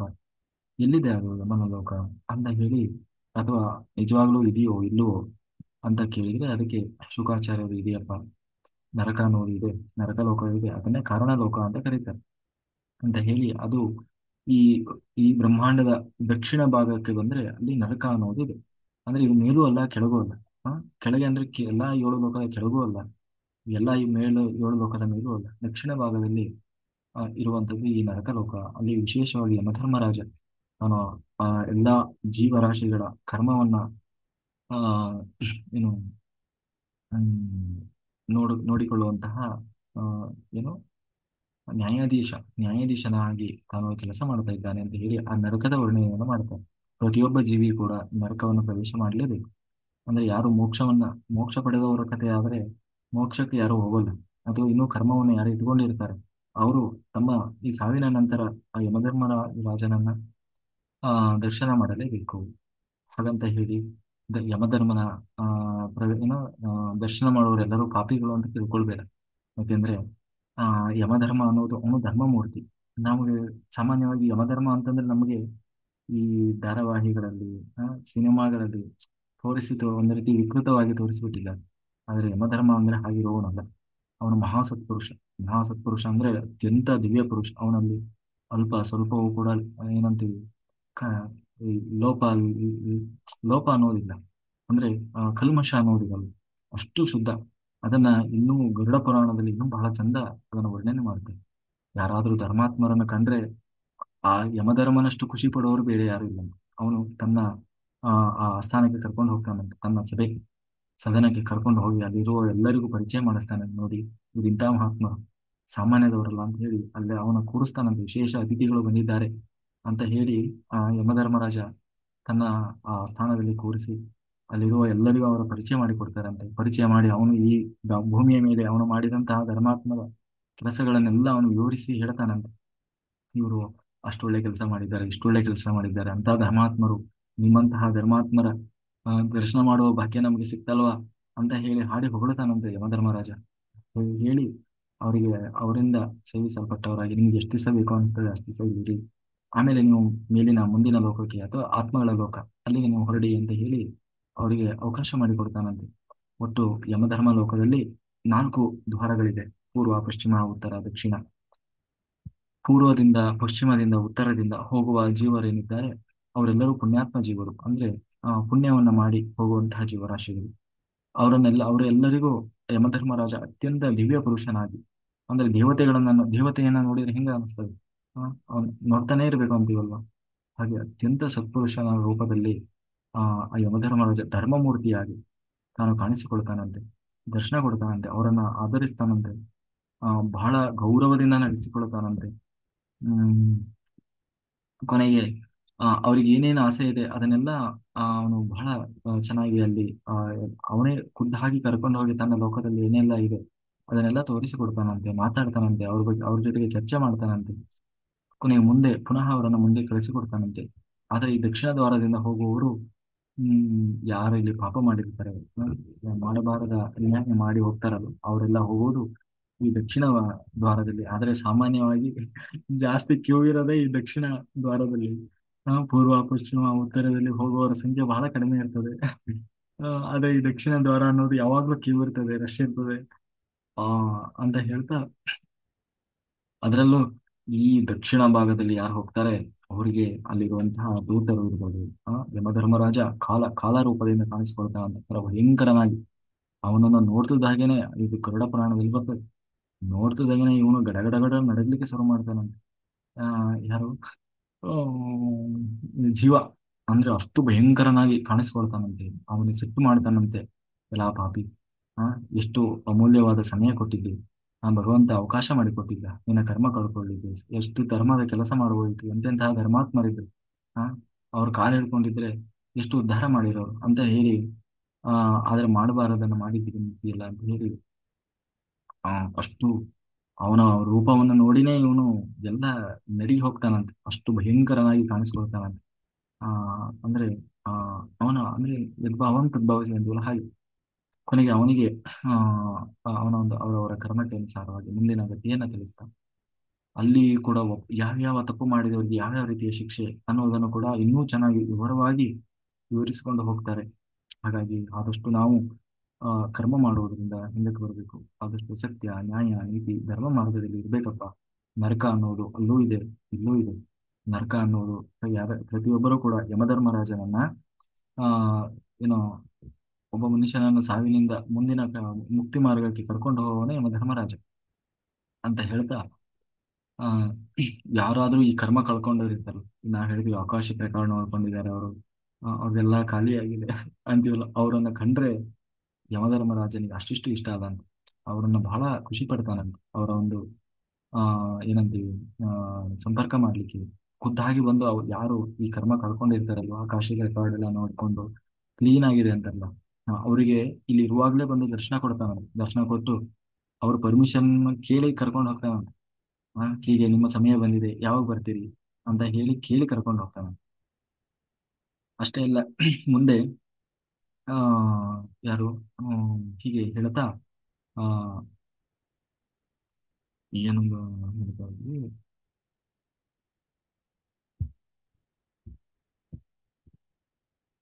ಹ್ಮ್. ಹೀಗೆ ಹೇಳ್ತಾ ಕೊನೆಗೆ ಹೇಳ್ತಾನೆ ನೋಡು, ಆ ಯಮಧರ್ಮರಾಜನೇ ಮುಂದೆ ಬರ್ತದೆ. ಹೇಗೆ ಅದ ಅಂತ ಹೇಳ್ತಾ ಹಾಗೆ ಇವನ್ ಕೇಳಿಸ್ತಾನೆ. ಹಾಗಲ್ಲ, ಇಷ್ಟೆಲ್ಲ ಇದೆ ಅಂತ ಆದ್ರೆ ಮತ್ತೆ ಈ ನರಕ, ಮನುಷ್ಯ ಅಂದ ಮೇಲೆ ತಪ್ಪು ಮಾಡುವುದು ಸಹಜ, ಪಾಪ ಮಾಡುವುದು ಸಹಜ, ಅಥವಾ ಕರ್ಮ ಮಾಡುವುದು ಸಹಜ. ಇದರಿಂದ ತಪ್ಪಿಸ್ಕೊಳ್ಳೋದು ಹೆಂಗೆ? ಬರೀ ನಾವು ತಪ್ಪು ಮಾಡೋದಂತೆ, ಅಲ್ಲಿ ಹೋಗಿ ಸಿಕ್ಕಾಕೊಳ್ಳೋದಂತೆ, ಮತ್ತೆ ಬರೋದು ತಪ್ಪು ಇಷ್ಟೇ. ಹಿಂಗೆ ಆದ್ರೆ ಜೀವನ ಹಿಂಗ ಬರ್ತದೆ. ಇದರಿಂದ ತಪ್ಪಿಸ್ಕೊಳ್ಳೋದು ಹೆಂಗೆ? ಅಥವಾ ಮನುಷ್ಯ ಅಂದ್ಮೇಲೆ ತಪ್ಪೇ ಮಾಡದೆ ಬದುಕಲಿಕ್ಕೆ ಆಗೋಲ್ಲ. ಆ ಆದ್ರೆ ಆ ಇದರಿಂದ ಪಾರಾಗಬೇಕಲ್ವ, ಎಲ್ಲಿಯವರೆಗೆ ಅಂತ ಹೀಗೆ ಇರ್ಲಿಕ್ಕೆ ಆಗ್ತದೆ ಅಂತ ಹೇಳಿ ಪರೀಕ್ಷಿತ ತಾನು ಪ್ರಶ್ನೆ ಮಾಡಿದ. ಆದ್ರೆ ಹಾಗೆ ಅದರಿಂದ ಮುಂದೆ ಪಾರಾಗುವಂತಹ ವಿಧಾನ ಹೇಗೆ? ನಾವು ನಮ್ಮ ಸಮಸ್ತ ಕರ್ಮಗಳನ್ನ ಕಳ್ಕೊಂಡು ಆ, ಈ ಏನು ನರಕವನ್ನ ಸೇರದೆ, ಅಂದ್ರೆ ದಕ್ಷಿಣ ಭಾಗದಲ್ಲಿ ಹೋಗದೆ ಪೂರ್ವ ಪಶ್ಚಿಮ ಉತ್ತರದಲ್ಲಿ ಹೋಗೋದು ಹೇಗೆ ಅನ್ನೋದನ್ನ ಆ ಶುಕಾಚಾರ್ಯರು ಹೇಳ್ತಾರೆ ಮುಂದಿನ ದಿನಗಳಲ್ಲಿ. ಅದ್ರ ಬಗ್ಗೆ ನೋಡಿ ಮುಂದೆ ಅಜಾಮಿಳನ ಕಥೆ ಇರ್ತದೆ. ಹ್ಮ್ ಮುಂದೆ ಇನ್ನೂ ಭಗವಂತನ ವಿಶೇಷ ಅವತಾರಗಳ ಕಥೆ ಬರ್ತದೆ. ಅದನ್ನ ನಾವು ಮುಂದಿನ ತರಗತಿಗಳಲ್ಲಿ ನೋಡೋಣ ಅಂತ ಹೇಳ್ತಾ, ಕಾಯೇನ ವಾಚ ಮನಸೇಂದ್ರಿಯ ಇರುವ ಬುದ್ಧಾತ್ಮನಾವ ಪ್ರಕೃತಿ ಸ್ವಭಾವ ಕರೋಮಿ ಉದ್ದೇಶ ಕಲಂ ಪರಸ್ಮೈ ನಾರಾಯಣಾಯತಿ ಸಮರ್ಪಯಾಮಿ. ನನ್ನೊಳಗೆ ಹರಿವಾಯು ಗುರುಗಳು ನಿಂತು ಏನು ಹೇಳಿಸಿದರೋ ಅಷ್ಟು ಹೇಳುವ ಪ್ರಯತ್ನ ಮಾಡಿದ್ದೇನೆ. ಏನೇ ಲೋಪದೋಷ ತಪ್ಪಿದ್ದರೂ ಅದು ನನ್ನ ತಪ್ಪಿನಿಂದ ಬಂದ ಸುಜ್ಞಾನವಿಲ್ಲವೋ ಭಗವಂತನದ್ದು ಅಂತ ಹೇಳ್ತಾ, ಯೂಟ್ಯೂಬ್ ಮತ್ತೆ ಜೂಮ್ ನಲ್ಲಿ ಇಲ್ಲಿವರೆಗೆ ವೀಕ್ಷಿಸಿದಂತಹ ಮತ್ತೆ ಎಲ್ಲ ಯೋಗ ನಿದ್ರೆ ಮಾಡಿದಂತಹ ಎಲ್ಲ ಜ್ಞಾನಯೋಗಿ ಬಂಧುಗಳಿಗೆ ಅನಂತ ಕೋಟಿ ಧನ್ಯವಾದಗಳು. Thank you, thank you, thank you ಸರ್ವ. ಶ್ರೀ ಕೃಷ್ಣ ಅರ್ಪಣ ಮಸ್ತು.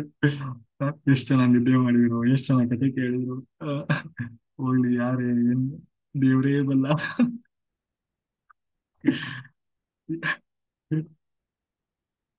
ರಾಮ ಕಥೆ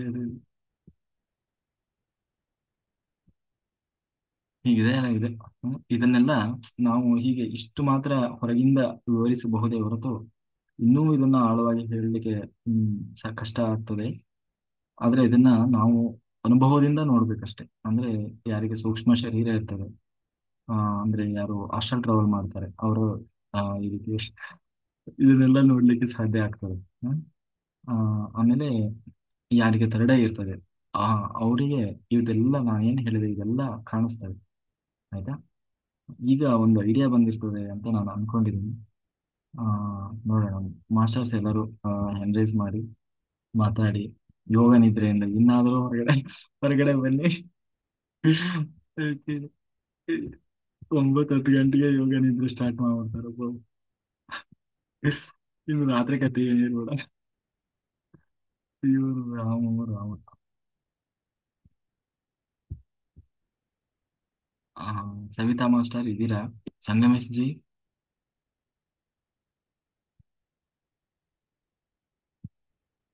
ಯಾರ ವಚನ ಹೇಳೋರು ಇಲ್ಲಿ? ಕಾಂತಮ್ಮ ಮಾಸ್ಟರ್ ಹೇಳ್ತೀರಾ?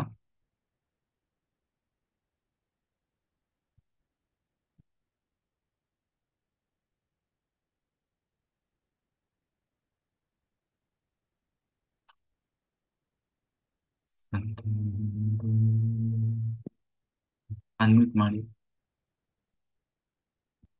Very good. ಹ್ಮ್. ಲಾಸ್ಟಿಗೆ ಕೇಳಿದ್ರೆ ಏನ್ ಹೇಳ್ತಾರೆ? ಏನೋ ಗೊತ್ತಿಲ್ಲ ಸರ್, ಕಣ್ಣೇ ಬಿಡಕ್ಕಾಗಲ್ಲ, ಯಾಕೆ ಕಣ್ಣು ಹೋಗ್ತದೆ ಅಂತ. ಯೋಗ ನಿದ್ರೆ ಮಾಡೋದು. ಎಸ್. ಹಾ. ಯಾರ ಮಾತಾಡಿ, ಯಾರು ಮಾತಾಡ್ತೀರಿ? Savita master, Kanthamma master unmute ಮಾಡಿ. ಶಶಿಕಲಾ ಮಾಸ್ಟರ್ ಹೇಳಿ, ಒಂದು ಒಳ್ಳೆ ಇದನ್ನ ಹೇಳಿ. ಹ್ಮ್.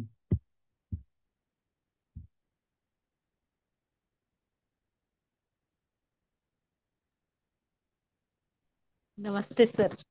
ಹಾ, ನಮಸ್ತೆ ಮಾಸ್ಟರ್, ನಮಸ್ತೆ. ಚೆನ್ನಾಗಿತ್ತು ಸರ್, ಸೆಷನ್ ಬಾರಿ ತುಂಬಾ ಚೆನ್ನಾಗಿತ್ತು. ಕೇಳಿ ಸಂತೋಷ ಆಯ್ತು ಸರ್, ಬಹಳ ಸಂತೋಷ, ಖುಷಿ ಆಯ್ತು. ಬಸವಣ್ಣವ್ರ ವಚನ ಒಂದು ಹೇಳ್ತೀನಿ. ಹೇಳಿ ಮೇಡಮ್.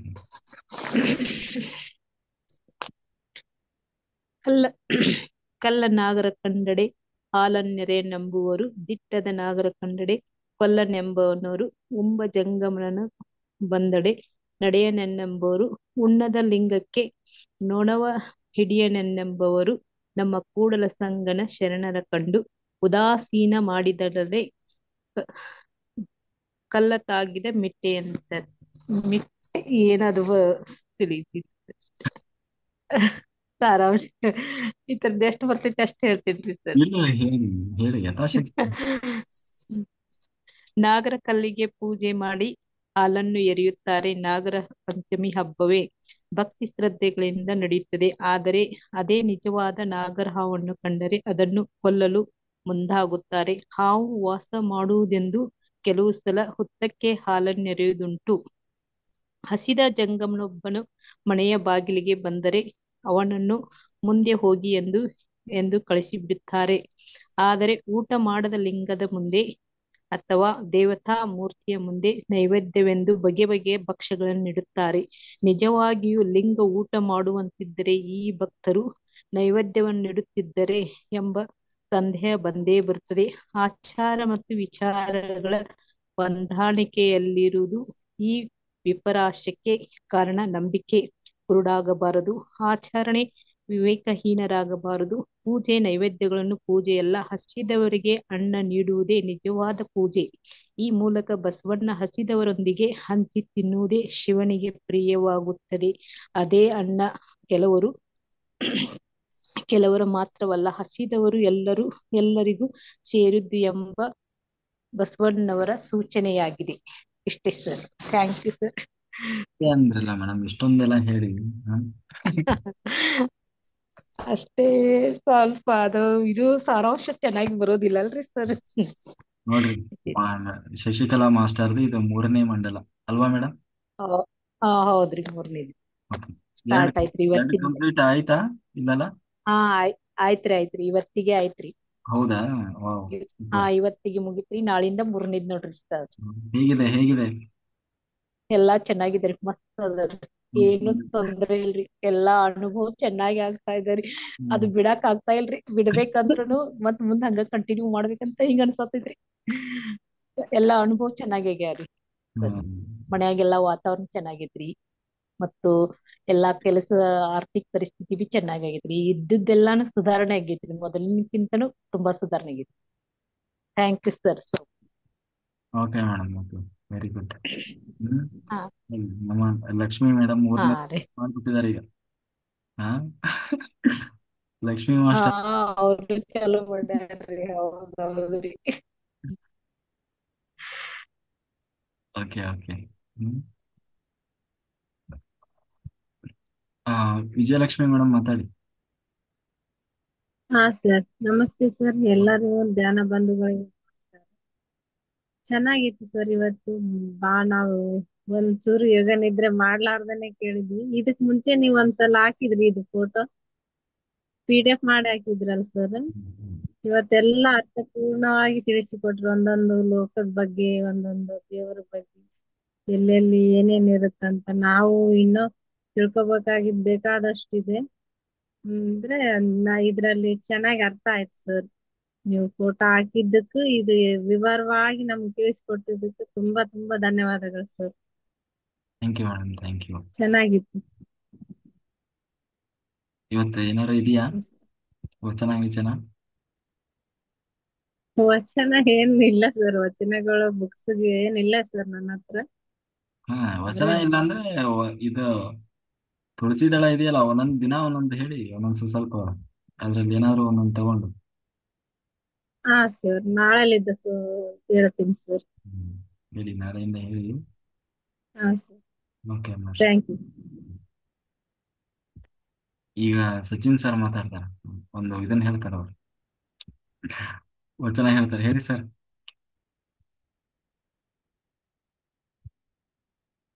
ಸರ್ ಮಾತಾಡಿ, ಕೇಳಿಸ್ತಿಲ್ಲ. ಹೆಡ್ಫೋನ್ ಹಾಕಿದ್ರೆ ತೆಗೀರಿ.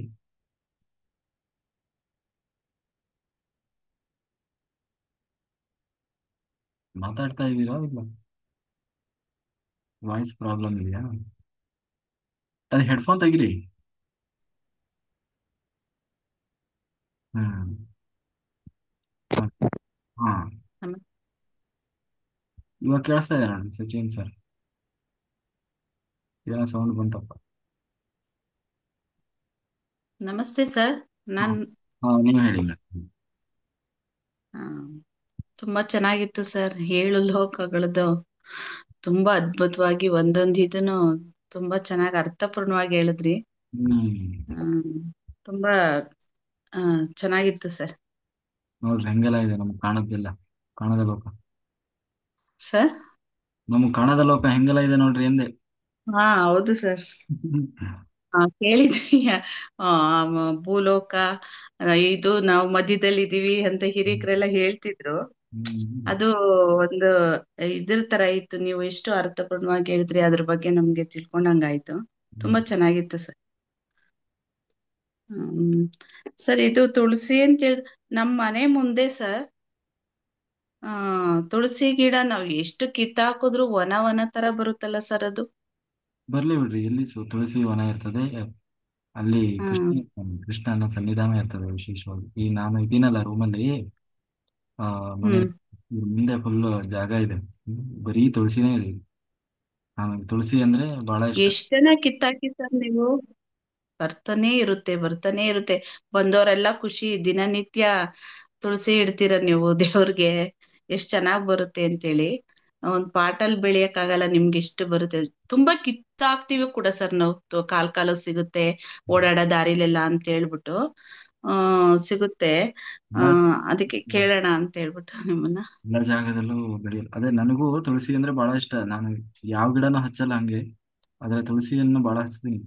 ಆಮೇಲೆ ಇಲ್ಲಿ ಎದುರುಗಡೆ ಇಲ್ಲಿ ಪಾರ್ಕ್ ತರ ಇದೆ, ಬರೀ ಹೌದು ಸರ್. ತುಳಸಿನೇ ಇದೆ. ನೀವ್ ಹೇಳ್ದಂಗೆ ಕೈ ಕಾಲಿಗೆಲ್ಲ ಸಿಗ್ತವೆ. ಡೈಲಿ ನೀರ್ ಹಾಕ್ತಿವಿ. ಹೌದು ಸರ್. ಬಟ್ಟೆ ಒಣಗಾಕೋ ಜಾಗದಲ್ಲಿ ಅಲ್ಲೆಲ್ಲ ಕಿತ್ತು ಕಿತ್ತು ಹಾಕೋದು ಕಾಲಕ್ ಸಿಗುತ್ತೆ ಅಂತೇಳಿ. ಆದ್ರೂ ಸರ್ ತುಂಬಾ ಪ್ರತಿನಿತ್ಯ ನಮ್ಮ ಅತ್ತೆ ಅದನ್ನ ಕಿತ್ಕೊಡ್ತಾರೆ ಪೂಜೆಗೆ. ಆ ಹ್ಮ್. ನಿತ್ಯ ಅದನ್ನೇ ನಾವು ಇದ್ ಮಾಡ್ತೀವಿ ಪೂಜೆಗೆ. ಹ್ಮ್. ಒಳ್ಳೇದೇ ಮೇಡಮ್. ಎಲ್ಲಿ ತುಳಸಿ ವನ ಇರ್ತದೆ ಅಲ್ಲಿ ಕೃಷ್ಣ ಇರ್ತಾನೆ ಅಂತ, ಕೃಷ್ಣನ ವಿಶೇಷ ಸನ್ನಿಧಾನ. Okay sir. ಹಾ. ಒಂದ್ ಸಣ್ಣದು ಅಕ್ಕ ಮಹಾದೇವಿದ್ ವಚನ ಹೇಳ್ತೀನಿ ಸರ್. ಹ್ಮ್.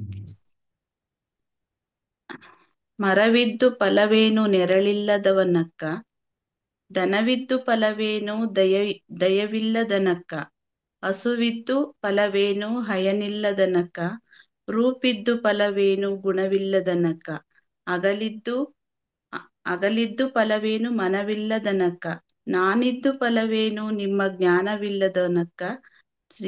ಶ್ರೀ ಚನ್ನಮಲ್ಲಿಕಾರ್ಜುನ. ಹ್ಮ್. ಸಣ್ಣದು ಸರ್. ಅರ್ಥ ಗೊತ್ತಿಲ್ಲ ಸರ್. ಅಂದ್ರೆ ಮೇಡಮ್ ನೀವು ಸ್ವಲ್ಪ ಸ್ವಲ್ಪ ಗೊತ್ತು, ಅದು ಪೂರ್ತಿಯಾಗಿ ಅದ್ರಲ್ಲಿ ಕೊಟ್ಟಿಲ್ಲ. ಹ್ಮ್. ಓಕೆ, ಇನ್ನೊಂದ್ಸರಿ ಹೇಳ್ಬಿಡ್ರಿ, ರಿಪೀಟ್ ಮಾಡ್ಬಿಡ್ರಿ. ನಮಗೆ ಏನ್ ಮಾಡೋದು, ಓಕೆ ಸರ್. ನಿಮ್ಮಷ್ಟೆಲ್ಲ ಬುದ್ಧಿವಂತರಲ್ಲ, ತಿಳ್ಕೊಬೇಕಲ್ಲ. ನಾವು ಬುದ್ಧಿವಂತರಾಗಿದ್ರೆ ಹೇಳ್ಬಿಡ್ತಿದ್ದೆ ಸರ್ ನಾನೀಗ ಅರ್ಥನ. ಯಾರು ಮರವಿದ್ದು ಫಲವೇನು ನೆರಳಿಲ್ಲದನಕ್ಕ, ಧನವಿದ್ದು ಫಲವೇನು ದಯವಿಲ್ಲದನಕ್ಕ, ಹಸುವಿದ್ದು ಫಲವೇನು ಹಯನಿಲ್ಲದನಕ್ಕ, ರೂಪಿದ್ದು ಫಲವೇನು ಗುಣವಿಲ್ಲದನಕ್ಕ, ಹಗಲಿದ್ದು ಫಲವೇನು ಮನವಿಲ್ಲದನಕ್ಕ, ನಾನಿದ್ದು ಫಲವೇನು ನಿಮ್ಮ ಜ್ಞಾನವಿಲ್ಲದನಕ್ಕ. ಚನ್ನಮಲ್ಲಿಕಾರ್ಜುನ. ಕರೆಕ್ಟ್ ಇದೆ. ಓಕೆ, ಸೂಪರ್ ಇದೆ. ಹ್ಮ್. ಇದನ್ನ ಏನು ಎಕ್ಸ್ಪ್ಲೈನ್ ಮಾಡೋದೇನು ಬೇಡ ಅನ್ಸುತ್ತಲ್ಲ. ಅದೇ ಹೌದು ಸರ್. ಮೊನ್ನೆ ಇಲ್ಲ ಅರ್ಥ ಆಗಿರೋದು. ಅದ್ರಲ್ಲೇ ಇದೆ. ನೆರಳೇ ಇಲ್ಲ ಅಂದ್ಮೇಲೆ ಆ ಮರ ತಗೊಂಡು ಏನ್ ಮಾಡ್ತೀರಿ, ಗುಣನೇ ಇಲ್ಲ ಅಂದ್ಮೇಲೆ ಆ ರೂಪ ತಗೊಂಡು ಏನ್ ಮಾಡ್ತೀರಿ. ಏನ್ ಮಾಡ. ಹೌದು sir. Super madam. Thank you sir. Thank ಆ ವಿಜಯಲಕ್ಷ್ಮಿ ಮೇಡಮ್ ಹೇಳಿ ಮಾತಾಡಿ. ಸರ್ ಇದು ಹೇಳೆ ಸರ್, ನಾವು ಅನುಭವದಲ್ಲಿ ಬಂದಂತ ಏನ್ ಅನ್ಬೇಕಂತ ಗೊತ್ತಿಲ್ಲ ಸರ್. ಅದು ನಾವು ನಿಮ್ಗೆ ವಾಟ್ಸಪ್ ಮಾಡಿದ್ವಲ್ಲ ಸರ್. ಹಾ, ಹೇಳಿ ಹೇಳಿ. ಹಾ ಸರ್, ಏನು ನೋಡ್ರಿ, ಮೇಡಮ್ ಅವರು ಕೂಡ 3ನೇ 4ನೇ ಮಂಡಲ, ಅವ್ರ ಮಂಡಲ ಕೌಂಟ್ ಮಾಡೋದೇ ಬಿಟ್ಬಿಟ್ಟಾರೆ, ಸುಮ್ಮನೆ ಮಾಡ್ತಿದಾರೆ ಕಂಟಿನ್ಯೂ ಹಂಗೆ ಜಾಯ್ನ್ ಆಗ್ತೀನಿ ಸರ್. ಅಷ್ಟೇ.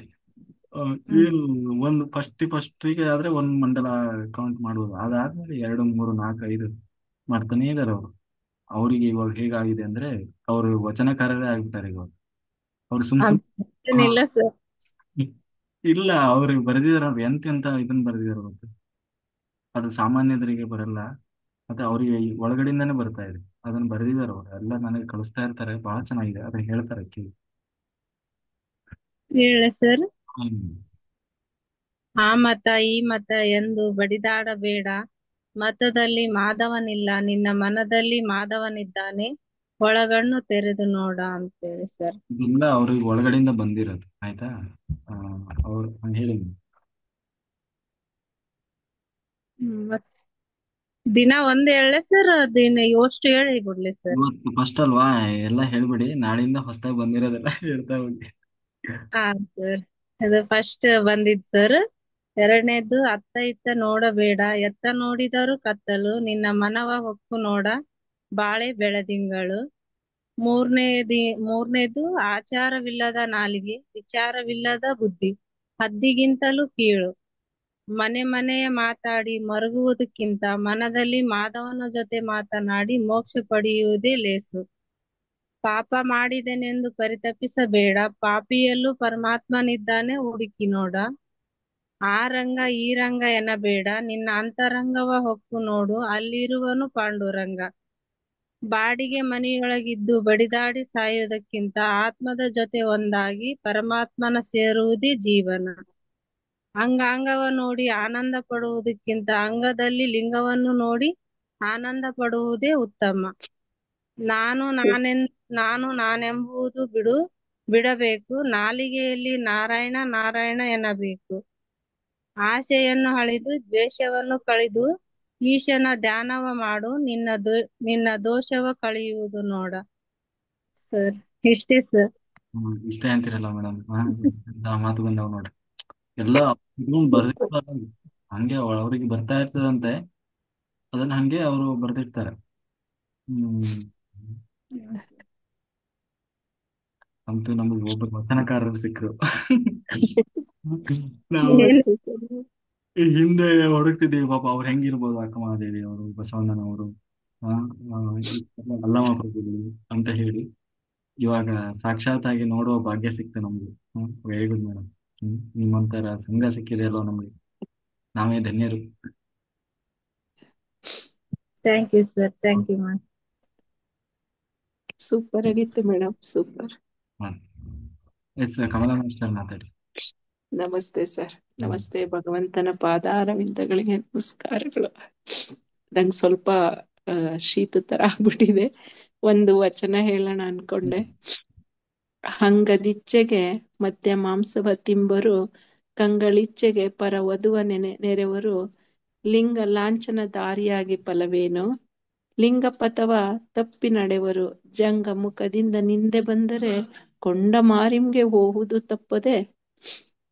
ಅಂದ್ರೆ ನೋಡಿ, ಹಂಗದಿಚ್ಚೆಗೆ ಏನಿಲ್ಲ. ಈಗ ಧ್ಯಾನದಲ್ಲಿ ಬಂದಾಗ್ಲೇ ಹೇಳ್ತೀವಿ ಸಸ್ಯಾಹಾರಿಗಳಾಗ್ಬೇಕು. ಅಂಗದಿಚ್ಛೆಗೆ ಅಂದ್ರೆ ನಾಲಿಗೆ ರುಚಿಗೆ ಮದ್ಯ ಮಾಂಸವೆಲ್ಲ ತಿಂದು, ಕಂಗಳಿಚ್ಛೆಗೆ ಪರಸ್ತ್ರೀಯನ್ನು ನೋಡಿ ಲಿಂಗಧಾರಿ ಆದ್ರೆ ಫಲವೇನು, ಲಿಂಗನ ಧರಿಸ್ಕೊಂಡು ವಿಭೂತಿ ಹಾಕೊಂಡು ಎಲ್ಲ ಅದು ವೇಷ, ಅದು ಒಪ್ಪಲ್ಲ ಅಂತ ಬರುತ್ತೆ ಅನ್ಕೋತೀನಿ ಸರ್. ಅದ್ರಲ್ಲೇ ಅದಿದೆ, ಆತರ ಅನ್ಕೊಂಡೆ ನಾನು. ಸರಿನಾ ಸರ್ ಅದು? ಇವಾಗ ಎಷ್ಟು ಪರ್ಸೆಂಟ್ ಹಂಗೆ ಮಾಡ್ತೀವಿ ಅನ್ಕೋತೀನಿ. ಮಾಡ್ತಾರೆ ಅನ್ನೋದ್ಕಿಂತ ಮಾಡ್ತೀವಿ ಅನ್ನೋದೇ ಬೆಟರ್ ಆಗುತ್ತೆ. ಯಾಕಂದ್ರೆ ಎಷ್ಟೇ ಧ್ಯಾನ ಮಾಡ್ತಾ ಇದ್ರು ಈ ಪ್ರಪಂಚದೊಳಗೆ ಇರುವಾಗ ಒಂದೊಂದ್ಸಲ ನಾವು ಕೂಡ ಮಾರು ಹೋಗ್ತೀವಿ, ಏನೋ ಒಂದು ಆಸೆಗೆ, ಏನೋ ಒಂದು ಇಚ್ಛೆಗೆ. ಅದನ್ನೆಲ್ಲ ಜಯಿಸಿ ಬರ್ಲಿಕ್ಕೆ ಈ ಧ್ಯಾನ ನಮ್ಗೆ ಸಹಕಾರಿ ಆಗ್ತಾ ಇದೆ ಅಂತ ನನ್ನ ಒಳ ಮನ್ಸು ಹೇಳ್ತಾ ಇದೆ. Thank you sir, thank you so much. ಮಾಯೆಯನ್ನ ಗೆಲ್ಲುವುದು ಅಷ್ಟು ಸುಲಭ ಇಲ್ಲ, ಅದು ಧ್ಯಾನಿಗಳಿಂದ ಮಾತ್ರ ಸಾಧ್ಯ. ಹೌದು ಹೌದು, ಮಾಯಾ ಲೋಕದಲ್ಲಿ ಇರುವಾಗ ನಾವು ಎಲ್ಲವನ್ನು ಹಿಂಗ್ ಮಾಡ್ಕೊಂತೀವಿ. ನೀವು ಈ ಸೃಷ್ಟಿ ನಿಯಮ ಹೆಂಗಿದೆ ನೀವು ಹೇಳ್ತಾ ಇದ್ರೆ ನಿಜನಾ ಏನು ಅಂತಾನೆ ಒಂಥರ ವಿಸ್ಮಯ ಆಗುತ್ತೆ ನನ್ಗೆ. ಇಷ್ಟು ಲೋಕಗಳೊಳಗೆ ಅಂತ.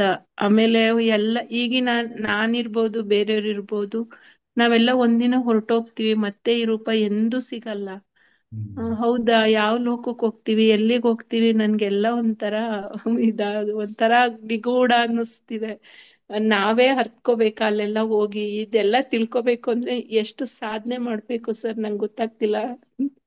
ಆತ್ಮಕ್ಕೆ ಎಲ್ಲ ತಿಳುವಳಿಕೆ ಇರ್ತವೆ, ಆದ್ರೆ ಇವಾಗ ನಾವು ಅದನ್ನೆಲ್ಲ ಮರ್ತೋಗಿರ್ತೀವಿ ಅಷ್ಟೇ. ಈ ನೀವು ಹೊರಗಡೆ ಆಮೇಲೆ ಹೆಲ್ಪ್ ಮಾಡ್ತಾರೆ ಮಾಸ್ಟರ್ಸ್, ಅದ್ರ ಜೊತೆಗೆ ಬಂದು ಹೆಲ್ಪ್ ಮಾಡ್ಲಿಕ್ಕೆ ಇರ್ತಾರೆ. ಅವಾಗ ನಮಗೆ ಸಂಪೂರ್ಣ ಜ್ಞಾನ ಬರ್ತದೆ, ನಮ್ಮ ಹಿಂದಿನ ಜನ್ಮದ್ದು, ನಮಗೆ ನಾವು ಯಾರು. ಈ ಯಾಕಂದ್ರೆ ಇವಾಗ ನಾವು ಒಂದು ಮಾಯೆಯಲ್ಲಿ ಸಿಕ್ಕಾಕೊಂಡಿರ್ತೀವಿ, ಈ ಬಂಧನ. ಅಲ್ಲಿ ಮುಂದೆ ನಾವು ಎಲ್ಲಿ ಹೋಗ್ಬೇಕು, ಏನಾಗ್ಬೇಕು, ಅದೆಲ್ಲ ನಮಗೆ ಗೊತ್ತಾಗ್ತದೆ. ಮತ್ತೆ ಅದಕ್ಕೆ ನಮಗೆ ಹಿಂದಿನಿಂದಲೂ ಸಪೋರ್ಟ್ ಆಗಿ ಇರ್ತಾರೆ ಮಾಸ್ಟರ್ಸ್. ಓಕೆ ಸರ್, ಇದ್ರಲ್ಲಿ ಈ ಕುಂಭಮೇಳ ನಡೀತಾ ಇದೆ, ಇದ್ರಲ್ಲಿ ಅಷ್ಟು ಸಾಧನೆ ಮಾಡಿರೋಂತ ಅವ್ರನ್ನೆಲ್ಲಾರ್ನು ತೋರಿಸ್ತಿದಾರಲ್ಲ, ಅವ್ರು ಎಷ್ಟು ಕಷ್ಟಪಟ್ಟಿರ್ಬೇಕು ಆ ಸಾಧನೆ ಮಾಡ್ಲಿಕ್ಕೆ. ನಮ್ ಕೈಲ ಆಗುತ್ತಾ ಸರ್ ಅದು? ಆಮೇಲೆ ಅದೇ ಈಗ ಏನಾಗ್ತದೆ ಅಂದ್ರೆ, ಒಬ್ಬ ಹಿಮಾಲಯದಿಂದ ಒಬ್ಬ ಯೋಗಿ ಬಂದಿದ್ರಂತೆ, ಕರೆಸಿದ್ರಂತೆ. ಹಿಮಾಲಯ ಭಾರಿ ದೊಡ್ಡ ತಪಸ್ವಿ, ಬಹಳ ವರ್ಷದಿಂದ ತಪಸ್ಸು ಮಾಡಿದಂತಹ ಯೋಗಿ ಅವರನ್ನ ಒಂದು ಹಳ್ಳಿಗೆ, ಊರಿಗೆ ಕರೆಸಿದ್ರಂತೆ, ಯಾವುದೋ ಒಂದು ಕಾರ್ಯಕ್ರಮ ಇದ್ರು. ಬಹಳ ದೊಡ್ಡ ಯೋಗಿ, ಬಹಳ ದೊಡ್ಡ ಸಾಧು ಬಂದಿದ್ರು. ಪಾಪ ಜನರಿಗೆಲ್ಲ, ಇದು ದೊಡ್ಡ ಸಾಧಕರು ಅಥವಾ ಈ ತರ ಯೋಗಿಗಳು, ಅದ್ರಲ್ಲೂ ಸ್ವಾಮಿಗಳು ಅಂದ್ರೆ ನಮ್ ಜನರು ಬಟ್ಟಿ ಕೇಳಬೇಕಾ, ಎಲ್ಲ ಕೈ ಕಟ್ಕೊಂಡು ನಿಂತಿದ್ರಂತೆ. ಯಾಕಂದ್ರೆ ಮಹಾತ್ಮರಪ್ಪ ಎಷ್ಟು ದೊಡ್ಡ ಸಾಧನೆ ಮಾಡಿದ್ದಾರೆ ಅಂತ ಹೇಳಿ. ಸಾಧನೆ ಮಾಡಿದ್ದು ನಿಜ, ಇಲ್ಲ ಅಂತಲ್ಲ, ತಪಸ್ಸು ಮಾಡಿದ್ದು ನಿಜ. ಬಂದಿರುವಾಗ ಹೀಗೆ ಪಾಪ ಏನೋ ನೋಡುವ, ಈಗ ಅವ್ರನ್ನ ನೋಡ್ಬೇಕು, ಮುಟ್ಬೇಕು, ಅವ್ರ ಹತ್ರ ಹೋಗ್ಬೇಕು ಅಂತ ಜನ ಹಾತೊರಿತಾರಲ್ವಾ, ಹಂಗೆ ಪಾಪ ಯಾರೋ ಒಬ್ಬ ಹಳ್ಳಿ ಮನುಷ್ಯ ತೊಳೆದ್ಬಿಟ್ಟ, ಅವ್ರ ಕಾಲು ತೊಳೆದ್ಬಿಟ್ಟು, ಸರಿ ಜೋರ ತೊಳೆದ್ಬಿಟ್ಟು ಪಾಪ. ಅವನಿಗೆ ಪಾಪ ಬಹಳ ಭಯ ಆಗ್ಬಿಡ್ತದೆ, ಹೆದರಿಕೆ ಆಯ್ತು. ಕೂಡ್ಲೆ ಅಯ್ಯೋ ಸ್ವಾಮಿ, ತಪ್ಪಾಯ್ತು ಅಂತ ಕೇಳಿದ. ಅಂತ ಅವನು ಕೇಳಿದ್ರೆ, ಸ್ವಾಮಿ ಏನ್ ಮಾಡಿದ? ಸ್ವಾಮಿಗೆ ಅವನ ಕಾಲು ಯಾವಾಗ ತೊಳೆದ ಕೂಡ್ಲೆ ಸಿಟ್ಟು ಬಂದ್ಬಿಡ್ತಂತೆ. ನನ್ನ ಕಾಲ ತೊಳಿತೀಯ ನೀನು? ನಾನು ಯಾರು ಗೊತ್ತಾ ನಿಮ್ಗೆ? ನಾನು ಎಷ್ಟು ದೊಡ್ಡ ಸಾಧಕ ಇದ್ದೀನಿ, ನಾನು ಎಷ್ಟು. ಆದ್ರೆ ತಪ್ಪು. ಈಗ ನೋಡಿ, ಅಂದ್ರೆ ಆ ಒಂದು ಸಣ್ಣ ಇದನ್ನು ಕೂಡ ಅವನಿಗೆ ನಿಗ್ರಹ ಮಾಡಿಕೊಳ್ಳಕ್ಕಾಗದ ಆ ಸ್ವಾಮಿ 16 ವರ್ಷ ಹಿಮಾಲಯದಲ್ಲಿ ಕೂತು ತಪಸ್ಸು ಮಾಡಿ ಏನು ಪ್ರಯೋಜನ ಬಂತು? ಯಾವ ಜ್ಞಾನವೂ ಇಲ್ಲ, ಯಾವ ಸಾಧನೆಯೂ ಇಲ್ಲ. ಒಬ್ಬ ಸಾಮಾನ್ಯ ಮನುಷ್ಯ. ಆದ್ರೆ ಅವನಿಗೆ ತಾನು ಮಾಡಿದ ತಪ್ಪು ಒಂದು ಕೂಡಲೇ ಅವನು ಕ್ಷಮಾಪಣೆ ಕೇಳಿದ. ಆ ಆ ಹಾಗೆ ನಾವು ಹಾಗೆ ಅಲ್ಲಿ ಹೋಗಿ ತಪಸ್ಸು ಮಾಡಿದ ಮಾತ್ರಕ್ಕೆ ಅದು ಸಾಧನೆ ಅಂತ ತಿಳ್ಕೊಳ್ಳೋದಲ್ಲ. ಆ, ಇಲ್ಲೂ ಕೂಡ ಸಾಧನೆ ಮಾಡಬಹುದು. ಆಮೇಲೆ ಎಲ್ಲಾ ಬಿಟ್ಟು ಹೋಗಿ ಸಾಧನೆ ಮಾಡುವುದು ಒಂದಾದರೆ, ಎಲ್ಲದರೊಳಗೆ ಇದ್ದು ಯಾವುದನ್ನು ಅಂಟಿಸಿಕೊಳ್ಳದ ಹಾಗೆ ಮಾಡುವ ಸಾಧನೆ ಅದು ಶ್ರೇಷ್ಠ ಸಾಧನೆ ಆಗ್ತದೆ. ಅಂದ್ರೆ ಸಂಸಾರದಲ್ಲಿ ನಿರ್ವಾಣ. Thank you sir. ಹಾ, ಅಂದ್ರೆ ಅವ್ರು ಎಲ್ಲ ಮಹಾತ್ಮರು ಇದ್ದಾರೆ, ಇಲ್ಲ ಅಂತಲ್ಲ. ಅವರು ಎಲ್ಲರ ಉದ್ದೇಶ ಏನು ಅಂತಂದ್ರೆ, ಎಲ್ಲ ದೊಡ್ಡ ದೊಡ್ಡ ಸಾಧಕರು ಬರ್ತಾರೆ, ಅವರ ಜೊತೆಗೆ ನಾವು ಅಲ್ಲಿ ಸ್ನಾನ ಮಾಡಬೇಕು, ಮತ್ತೆ ಅವರ ಜೊತೆಗೆ ನಾವು ಕನೆಕ್ಟ್ ಆಗಬೇಕು, ಧ್ಯಾನ ಮಾಡ್ಬೇಕು ಅವ್ರ ಜೊತೆಗೆ ಅನ್ನೋ ಉದ್ದೇಶದಿಂದ ಬರ್ತಾರೆ. ಆ ಇದು ಅದೇ ನೀವ್ ಹೇಳೋದೇನು ಅಂದ್ರೆ ಇವಾಗ ನನ್ ವಚನ ಹೇಳಿದಕ್ಕೂ ಇದಕ್ಕೂ ಹಾ, ಕನೆಕ್ಟ್ ಆಗೋದು. ಹೌದು. ಯಾಕಂದ್ರೆ ಏನೇ ಸಾಧನೆ ಮಾಡಿದ್ರು ಅರಿವಿಲ್ಲ ಅಂದ್ರೆ ಏನು ಮಾಡ್ಲಿಕ್ಕೆ ಆಗೋದಿಲ್ಲ ಅನ್ನೋದು. ಎಲ್ಲಿದ್ರು ಮಾಡ್ಬೋದು. ಒಳಗೆ ನಮ್ ದ್ವೇಷ, ರಾಗ, ಅಸೂಯೆ ಅದನ್ನೆಲ್ಲ ಗೆಲ್ಲಲಿಲ್ಲ ಅಂತ ಆದ್ರೆ ಅವನ್ ಆ ಸಾಧನೆ ತಗೊಂಡು ಏನ್ ಮಾಡ್ತೀವಿ? ಖಂಡಿತ ಸರ್, ಖಂಡಿತ. Thank you sir, thank you. Hmm. ಒಂದೊಂದ್ ಪ್ರಶ್ನೆಗೆ ನಮ್ಮಲ್ಲೇ ಉತ್ತರ ಇರುತ್ತೆ, ಆದ್ರೆ ನಾವು ಕಂಡ್ಕೊಳ್ಳೋದ್ರಲ್ಲಿ ಹ್ಮ್. ವಿಫಲ ಆಗಿರ್ತೀವಿ ಕೆಲವು ಸಲ. ಹ್ಮ್. Thank you sir. ಹಾಗಾಗಿ ನಾವು ಅಲ್ಲಿದ್ದವರೆಲ್ಲರೂ ಬಹಳ, ಅಂದ್ರೆ ಮಹಾತ್ಮರು ಇದ್ದಾರೆ, ಇಲ್ಲ ಅಂತಲ್ಲ. ಆದ್ರೆ ನಮ್ಮನ್ನ ನಾವು ಇದು ಮಾಡಬಾರ್ದು. ಯಾಕಂದ್ರೆ ನೀವೇ ಹೇಳಿ ನೋಡ, ಸಂಸಾರ ಬಿಟ್ಟು ಹೋಗಿ ಅದನ್ನೇ ಮಾಡೋರು ಆ ಸಾಧನೆ ಮಾಡೋದೇನು ದೊಡ್ಡ ವಿಷಯವ? ಆ ಹೌದು. ಇಲ್ಲಿ ಇಲ್ಲಿ ಎಲ್ಲದ್ರೊಳಗೂ ಇದ್ದು ಹ್ಮ್. ನಾವು ಈ ಧ್ಯಾನ ಸ್ಥಿತಿಗೆ ಬರಕ್ ಪ್ರಯತ್ನ ಮಾಡ್ತಾ ಇದೀವಿ. ಇದು ನಿಜವಾದ ಗುರಿ ಅನ್ಸುತ್ತೆ ಅದು ಸರ್. ನಿಜವಾದ ಗುರಿ. ಧ್ಯಾನ ಕೂತ್ರೆ ಮನೇಲಿ ಬೈತಾರೆ, ರಾತ್ರಿ ಎಲ್ಲ ಕುತ್ಕೊಂಡ್ರೆ ನೀನು ಹೌದು. ಅಂತ ಬೈತಾರೆ. ಬೇಕು ನಾನ್ ವೆಜ್ ತಿನ್ನಲ್ಲ ಅಂದ್ರೆ, ನೀನ್ ತಿನ್ನಿಲ್ಲ ಅಂದ್ರೆ ನನಗ್ ಮಾಡ್ಕೊಡು ಅಂತ ಹೇಳಿ ಬರ್ತಾರೆ. ಎಷ್ಟೊಂದು ಚಾಲೆಂಜಸ್ ಇರ್ತವೆ. ಎಲ್ಲಾ ಬಿಟ್ಟು ಹೋಗಿ ಕುತ್ಕೊಂಡವ್ರಿಗೆ ಖಂಡಿತ ಸರ್. ಏನ್ ದೊಡ್ಡ ವಿಷಯ ಅಲ್ಲ. ಹ್ಮ್. ಹೌದು.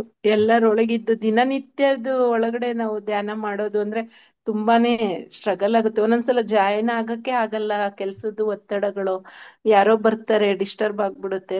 ಧ್ಯಾನದ ಕಡೆ ಮನ್ಸಿದ್ರುನು ಅವ್ರ ಸೇವೆ ಮಾಡೋದ್ರಲ್ಲೂ ನಾವು ಆಸಕ್ತರಾಗ್ಬೇಕಾಗುತ್ತೆ. ಗೆಸ್ಟ್ ಬಂದ್ಬಿಡ್ತಾರೆ, ಇಲ್ಲ ಏನೋ ಒಂದು ವ್ಯತ್ಯಾಸ ಆಗ್ತಾ ಇರುತ್ತೆ. ಅದನ್ನೆಲ್ಲ ದಾಟಿ ನಾವು ಧ್ಯಾನಕ್ಕೆ ಜಾಯಿನ್ ಆಗಿ ಇದು ಮಾಡ್ಬೇಕು ಅಂದ್ರೆ ಅದು ಭಗವಂತನ ಆಶೀರ್ವಾದನೇ ಸರಿ. ಅದೇ thank you so much. Thank you. Jayalakshmi master, ಏನ್ ಯೋಗ ನಿದ್ರೆಗೆ ಹೋಗ್ಬಿಟ್ರ ಏನ್ ಕತೆ?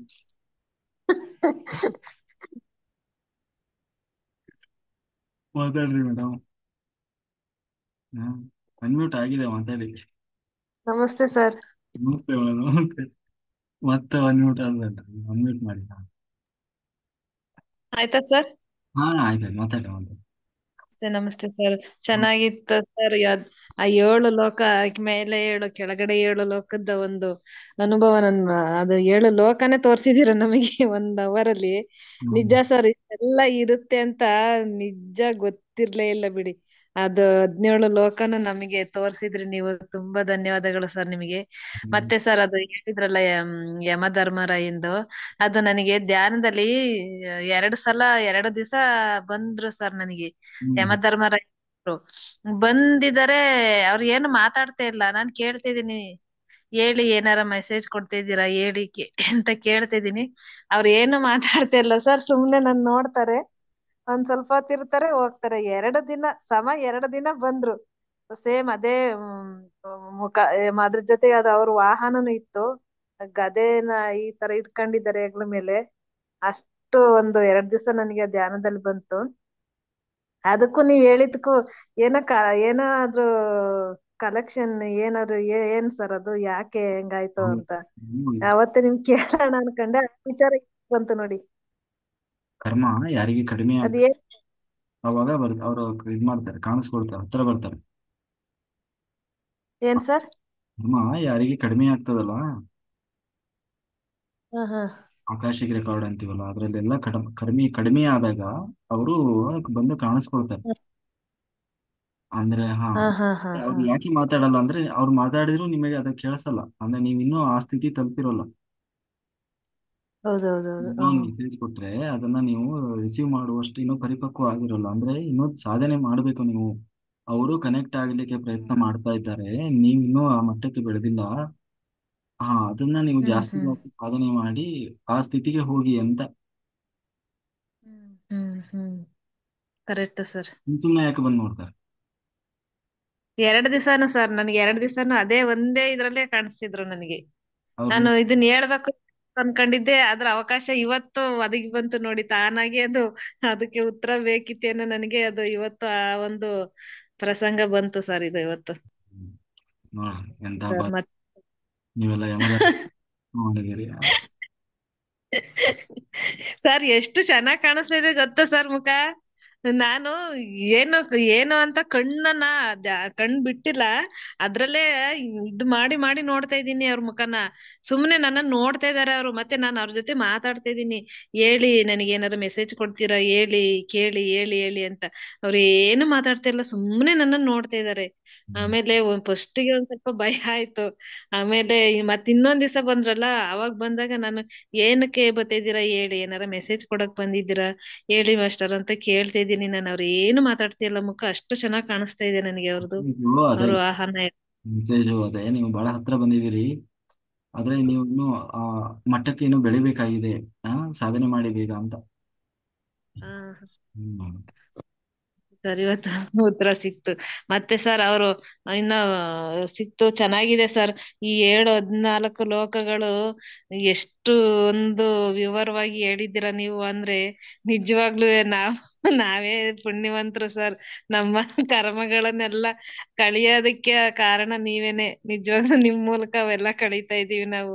ನಿಮ್ಗೆ ಎಷ್ಟು ಧನ್ಯವಾದ ಹೇಳಿದ್ರು ಸಾಕಾಗಲ್ಲ sir.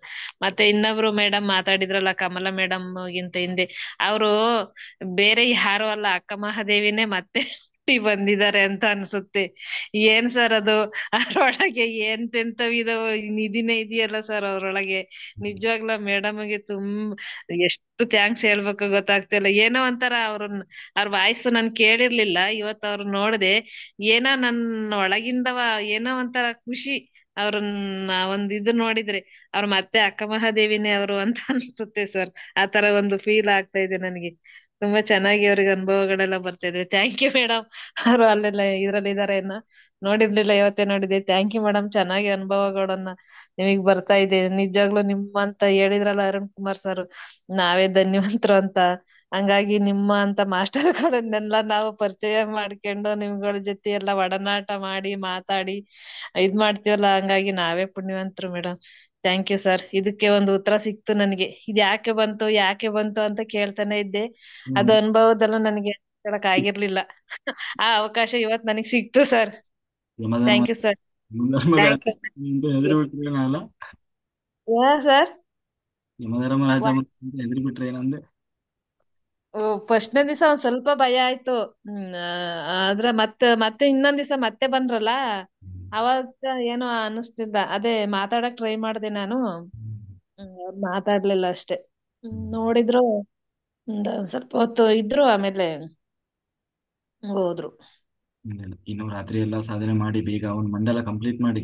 Hmm sir hmm thank you sir. Okay madam. ನೋಡ್ರಿ ವಿಜಯಲಕ್ಷ್ಮಿ ಮೇಡಮ್ ಏನೇ ರಿಪ್ಲೈ ಮಾಡ್ತಿದ್ದಾರೆ. Madam thank you madam. ಚೆನ್ನಾಗಿದೆ ನಿಮ್ ಅನುಭವ ಎಲ್ಲ. ನಿಜವಾಗ್ಲೂ ನಾವೇ ಅವ್ರನ್ನೆಲ್ಲ ಕೇಳಕ್ ನಾವೇ ಪುಣ್ಯವಂತರು. ಎಲ್ರಿಗೂ ಸಿಗಲ್ಲ ಮೇಡಮ್ ಇದೆಲ್ಲ.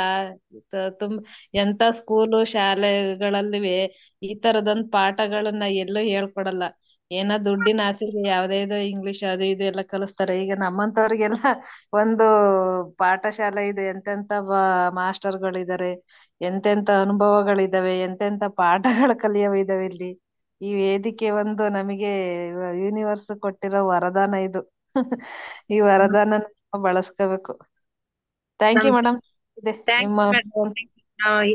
ಅರುಣ್ ಕುಮಾರ್ ಗೂಢಕೇಶ ಧ್ಯಾನ ಶುರು ಮಾಡ್ದಾಗ್ಲಿದ್ದ ಚೆನ್ನಾಗಿದೆ ಅನುಭವಗಳೆಲ್ಲ. ಅದು ಅವತ್ತಿನ 3 ಮಂಡಲ ಬೇರೆ ಮಾಡಿದೀರಾ. 3 ಮಂಡಲ ಬೇರೆ ಮಾಡಿದೀರಾ. ಮಾಡಿ ಇವರು ಜಯಲಕ್ಷ್ಮಿ ಮೇಡಮ್ ಜೂನ್ 18 ಶುರು ಮಾಡಿದ್ದಾರೆ ಮಂಡಲ. ಅದು 2000 ಮುಗಿದು ಹೋಯ್ತು. ಇವತ್ತಿಗೂ ಪ್ರಾರ್ಥನೆ ಎದುರು ಮಾಡ್ತಾ ಇದಾರೆ. ಇನ್ನೂ ಮಂಡಲ ಕಂಪ್ಲೀಟ್ ಮಾಡಕ್ಕೆ ಅವರು ಇದಾಡ್ತಾವ್ರಿ. ಹ್ಮ್ ಇನ್ನು ಒಂದು ಮಂಡಲ ಮಾಡಕ್ಕಾಗಿಲ್ಲ ನಾವು. ಅವ್ರ 3 ಮಂಡಲ ಮಾಡ್ತಾ ಇದಾರೆ ಸರ್. ಹಂಗ ಅಂದಾಗ ನನಗೆ ಹೆಂಗಾಗುತ್ತೆ ಅಂದ್ರೆ ಅಯ್ಯೋ ದೇವ್ರೆ ಅನ್ನಂಗಾಗುತ್ತೆ. ಮಾಡೋ ಅಷ್ಟೊತ್ತಿಗೆ 8 ತಿಂಗಳಿಂದ 1 ಮಂಡಲ ಮಾಡಕ್ಕಾಗಿಲ್ಲ, ನಾಚಿಕೆ ಆಗುತ್ತೆ ಅಂತ ನನ್ಗೆ ಸುಮ್ನಾಗ್ತೀನಿ ನಾನೇ. ಗಟ್ಟಿ ಮನ್ಸ್ ಮಾಡ್ಬೇಕ್ ಮೇಡಮ್. ಮಾಡ್ತೀವಿ ಅಂತ ನಿರ್ಧಾರ ಮಾಡಿದ್ರೆ ಮಾಡಕ್ ಆಗುತ್ತ. ಅವರು ಅವು ಮಾಡ್ಬೇಕು ಅನ್ನೋ ಮನ್ಸು. ರಾತ್ರಿ ಮಾಡ್ತಾರೆ 9-10 ಗಂಟೆಗೆ, 2 ಗಂಟೆ 3 ಗಂಟೆಗೆ ಹೇಳ್ತಾರ ಅವ್ರು. ಹೇಳ್ರಿ. ಹ್ಮ್ ಸರ್ ಯೋಗ ನಿದ್ರೆ ಮಾಡ್ತೀನಿ. ಹ್ಮ್ ಮಾಡಿದ್ರೆ ಈ ಸಲ ಆಡ್ಬೇಕಂತ ಪಣ ತೊಟ್ಟು ನಿಂತಿದೀನಿ ಸರ್. ಮಾಡ್ತೀನಿ. 8 ತಿಂಗಳಿಂದ ಮಾಡಿಲ್ಲ ಅಂದ್ರೆ ನನಗೆ ನಾಚಿಕೆ ಆಗುತ್ತಲ್ಲ ಅಂತ ಸುಮ್ನೆ ಆಗ್ತೀನಿ ಮಾತಾಡ್ಕೊಂಡು. ಎಲ್ಲ 3 ಮಂಡಲ 4 ಮಂಡಲ ಮಾಡ್ತಾ ಇದಾರೆ ಅಂದ್ರೆ ನನಗೆ ಎಷ್ಟು ಏನೋ ಒಂಥರ ಜಲಸಿ ಫೀಲ್ ಆದಂಗ ಆಗ್ತಾ ಇರುತ್ತೆ. ಅಯ್ಯೋ ಯಾಕಪ್ಪ ಹಿಂಗ ಮಾಡ್ತಾ ಇದ್ದೀನಿ ನಾನು ಅಂತ ನನ್ಗೆ ಒಂಥರ ಇದಾಗ್ತಾ ಇರುತ್ತೆ ಮೇಡಮ್. ಅದಂಗ ಅನ್ಕೊಂಡು ಏನು ಗೊತ್ತಾ ಸರ್, ನನಗೆ ಸ್ಟಾರ್ಟಿಂಗ್ ಟ್ರಬಲ್. ಒಂದ್ಸಲ ಅದು ಸ್ಟಾರ್ಟ್ ಆದ್ರೆ ಮತ್ತೆ ಮಂಡಲಗಳು ಲೆಕ್ಕ ಇಡಲ್ಲ, ಹೋಗ್ತಾ ಇರ್ತೀನಿ. ಇವಾಗ ಒಂದು ಸ್ಟಾರ್ಟಿಂಗ್ ಅಲ್ಲಿ ನಾನು ಇದ್ ಮಾಡ್ಬೇಕಷ್ಟೆ. ಥ್ಯಾಂಕ್ ಯು ಮೇಡಮ್, ಚೆನ್ನಾಗಿದ್ದೀರಾ, ಚೆನ್ನಾಗ್ ಮಾತಾಡಿದ್ರಿ. ಸ್ಟಾರ್ಟ್ ಮಾಡಿ. Thank you madam. 8 ತಿಂಗಳಾಯ್ತು, ನೀವು ಇನ್ನೂ ಸ್ಟಾರ್ಟ್ ಮಾಡ್ಲಿಲ್ಲ ಅಂದ್ರೆ ಹಂಗೆ. ಸರ್ ಸುಮ್ನಿರಿ ಸರ್, ಹೇಳ್ಬೇಡಿ. ಮಾಡ್ತೀನಿ. ಹ್ಮ್ ಇವ್ರು ಮೇಡಮ್ ಅವ್ರು ಯಾರೋ ಸಾಮಾನ್ಯದವರಲ್ಲ, ಅವರು ಗಂಧರ್ವರು, ಇಂದ್ರಲೋಕದ ಗಂಧರ್ವರು. ಹ್ಮ್ ಸರ್ ಮೊನ್ನೆ ಇಲ್ಲಿ ಹಾಸನಲ್ಲಿ ಒಂದ್ ಪಿರಮಿಡ್ ಇತ್ತೆ ಸರ್, ಹೋಗಿದ್ದೆ. 1-2 ಅವರ್ ಧ್ಯಾನ ಮಾಡಿ ಬರೋಣ ಅಂತ ನಾಗರತ್ನ ಮೇಡಮ್ ನಾವು. ಹ್ಮ್ ಸರ್ ಅಲ್ಲಿ ಏನ್ ಎನರ್ಜಿ ಅಂದ್ರೆ ಋಷಿ ಒಂಟಿ ಕಾಲಲ್ಲಿ ನಿಂತ್ಕೊಂಡು ತಪಸ್ ಮಾಡ್ತಾ ಇದಾರೆ. ಹ್ಮ್ ಹ್ಮ್ ಹ್ಮ್ ಹ್ಮ್. ನೋಡ್ರಿ. ತುಂಬಾ ಕೋಲ್ಡ್ ಸರ್ ಅಲ್ಲಿ. ಕೋಲ್ಡ್ ಅಲ್ಲಯ್ಯ ನನಗೆ ಧ್ಯಾನ ಸರಿಯಾಗಿ ಇದಾಗದೆ ಇದ್ರುವೆ ಆ ಧ್ಯಾನದಲ್ಲಿ ಒಬ್ರು ಋಷಿ ಒಂಟಿ ಕಾಲಲ್ಲಿ ನಿಂತ್ಕೊಂಡು ತಪಸ್ ಮಾಡ್ತಾ ಇದಾರೆ. ಆತರ ಹ್ಮ್. ಒಂದ್ ಅನುಭವ ಆಯ್ತು ಸರ್ ಅವತ್ತು. ನೋಡ್ರಿ. ಚೆನ್ನಾಗಿದೆ ಅಲ್ಲಿ, ಎನರ್ಜಿ ತುಂಬಾ ಇದೆ. ಪಿರಮಿಡ್ ಇದೆ ಅಂತಲೇ ಗೊತ್ತಿರ್ಲಿಲ್ಲ ನಮಗೆ. ಸಮಯ ಸಿಕ್ಕಾಗ ನಾಗರತ್ನ ಮೇಡಮ್ ಮತ್ತೆ ಅವ್ರ ಮಗಳು, ನಾವು 3 ಜನನು ಗೊತ್ತಾಯ್ತು. ಹೋಗಿದ್ದೆ ಸರ್. ಹ್ಮ್ ಓಕೆ ಮ್ಯಾಮ್. ಶೀಲಾ ಮಾಸ್ಟರ್ ಮಾತಾಡಿ. ನಮಸ್ತೆ ಸರ್. ಹಾ ನಮಸ್ತೆ ಸರ್, ನಮಸ್ತೆ. ನಾನು ಇವತ್ತು ಪುರಂದರ ವಚನ ಹೇಳ್ಬೇಕಂತ ಇದ್ದೇನೆ. ಹೇಳಿ ಸರ್. ಆಚಾರವಿಲ್ಲದೆ ನಾಳಿಗೆ ನಿನ್ನ ನೀಚ ಬುದ್ಧಿ ಬಿಡು ನಾಳಿಗೆ, ನಾಚಿಕೆ ಲಜ್ಜೆ ನಿನ್ನ ಮುನ್ನ ಅರಿಯದೆ ಚಾಚಿಕೊಂಡಿರುವಂತ ನಾಳಿಗೆ, ಇದ ಮಾತನಾಡು ನಾಳಿಗೆ, ಹಿಡಿದೊದ್ದರು ಹುಸಿಯಬೇಡ ನಾಳಿಗೆ, ಇದ್ದುಕೊಂಡು ಉಣ್ಣು ಅಮೃತ ನಾಳಗಳನ್ನು ಬುದ್ಧಿಯಲ್ಲಿರು ಕಂಡೆ ನಾಳಿಗೆ, ಬಡವರ ಮಾತಿಗೆ ನಾಳಿಗೆ ನೀ ಕಡುಚತುರ ನುಡಿಯದಿರು ನಾಳಿಗೆ, ಹಿಡಿದು ಕೊಂಡೊಯ್ಯವರು ಯಮನ ಬಂಟರು ನಿನ್ನ ನುಡಿಕಂಡೆ ಹರಿಯೆಂದು ನಾಳಿಗೆ. ಹ್ಮ್ ಎಸ್ ಸರ್. ಓಕೆ. ನಾಳೆಗೆ ನಮ್ಮ ಹಾ ಸರ್. ಏನೋ ನುಡಿ ಹೇಗಿರ್ಬೇಕು ಅಂತ ಅಲ್ವಾ? ಹಾ ಸರ್. ಎಕ್ಸ್ಪ್ಲೈನ್ ಮಾಡ್ತೀರಾ ಅಷ್ಟೇನಾ?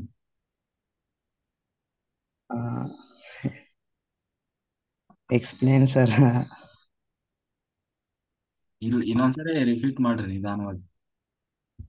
Okay sir. ಆಚಾರವಿಲ್ಲದ ನಾಲಿಗೆ ನಿನ್ನ ನೀಚ ಬುದ್ಧಿ ಬಿಡು ನಾಳಿಗೆ, ನಾಚಿಕೆ ಲಜ್ಜೆ ನಿನ್ನ ಮುನ್ನ ಅರಿಯದೆ ಚಾಚಿಕೊಂಡಿರುವಂತ ನಾಳಿಗೆ, ಇದ ಮಾತನಾಡು ನಾಳಿಗೆ, ಹಿಡಿದೊದ್ದರು ಹುಸಿಯ ಬೇಡ ನಾಳಿಗೆ, ಇದು ಕೊಂಡು ಉಣ್ಣು ಅಮೃತ ನಾಳಗಳನ್ನು ಬುದ್ಧಿಯಲ್ಲಿರು ಕಂಡೆ ನಾಳಿಗೆ, ಬಡವರ ಮಾತಿಗೆ ನಾಳಿಗೆ ನೀ ಕಡುಚತುರ ನುಡಿಯದಿರು ನಾಳಿಗೆ, ಹಿಡಿದು ಕೊಂಡೊಯ್ಯವರು ಯಮನ ಬಂಟರು ನಿನ್ನ ನುಡಿ ಕಂಡೆ ಹರಿಯೆಂದು ನಾಳಿಗೆ. Okay, very good, super sir. ಈಗ Lakshmi madam. Thank you sir, thank you. Lakshmi madam unmute thank ಮಾಡಿ. You sir. ಅನ್ಮ್ಯೂಟ್ ಮಾಡಿ.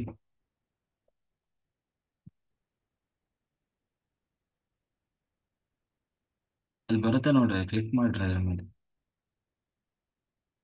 ಹ್ಮ್ ಹಾ ಹಾ ಅಯ್ಯೋ, ಈಗ ಬಂತ ನೋಡ್ರಿ. ಆಗಿಲ್ಲ, ಇಲ್ಲ ಅನ್ಮ್ಯೂಟ್ ಆಗಿಲ್ಲ ಮೇಡಮ್. ಹ್ಮ್ ಹಾ ಮಾತಾಡಿ.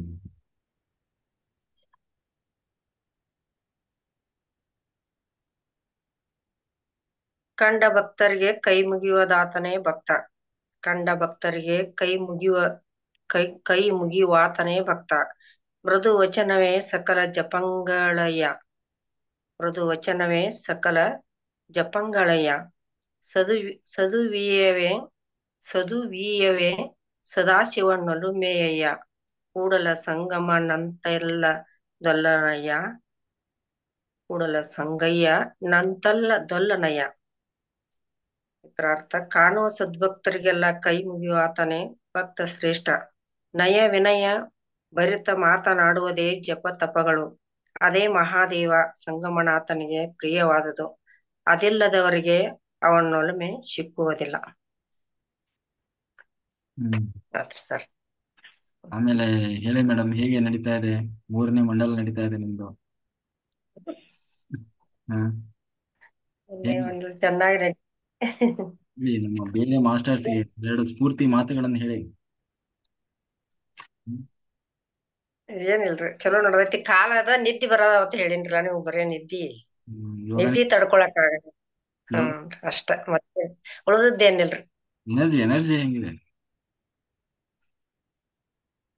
ಅದು ಕಂಟ್ರೋಲ್ ಮಾಡೋ ಪ್ರಯತ್ನ ಮಾಡಾಕತ್ತಿದೇವ್ರಿ. ನಿದ್ದಿ ಹ್ಮ್ ಯೋಗ ಅದಷ್ಟ ಐತ್ರಿ, ಮತ್ತೆ ತುಳ್ದ ಯಾವ ಸಮಸ್ಯೆ ಇಲ್ರಿ.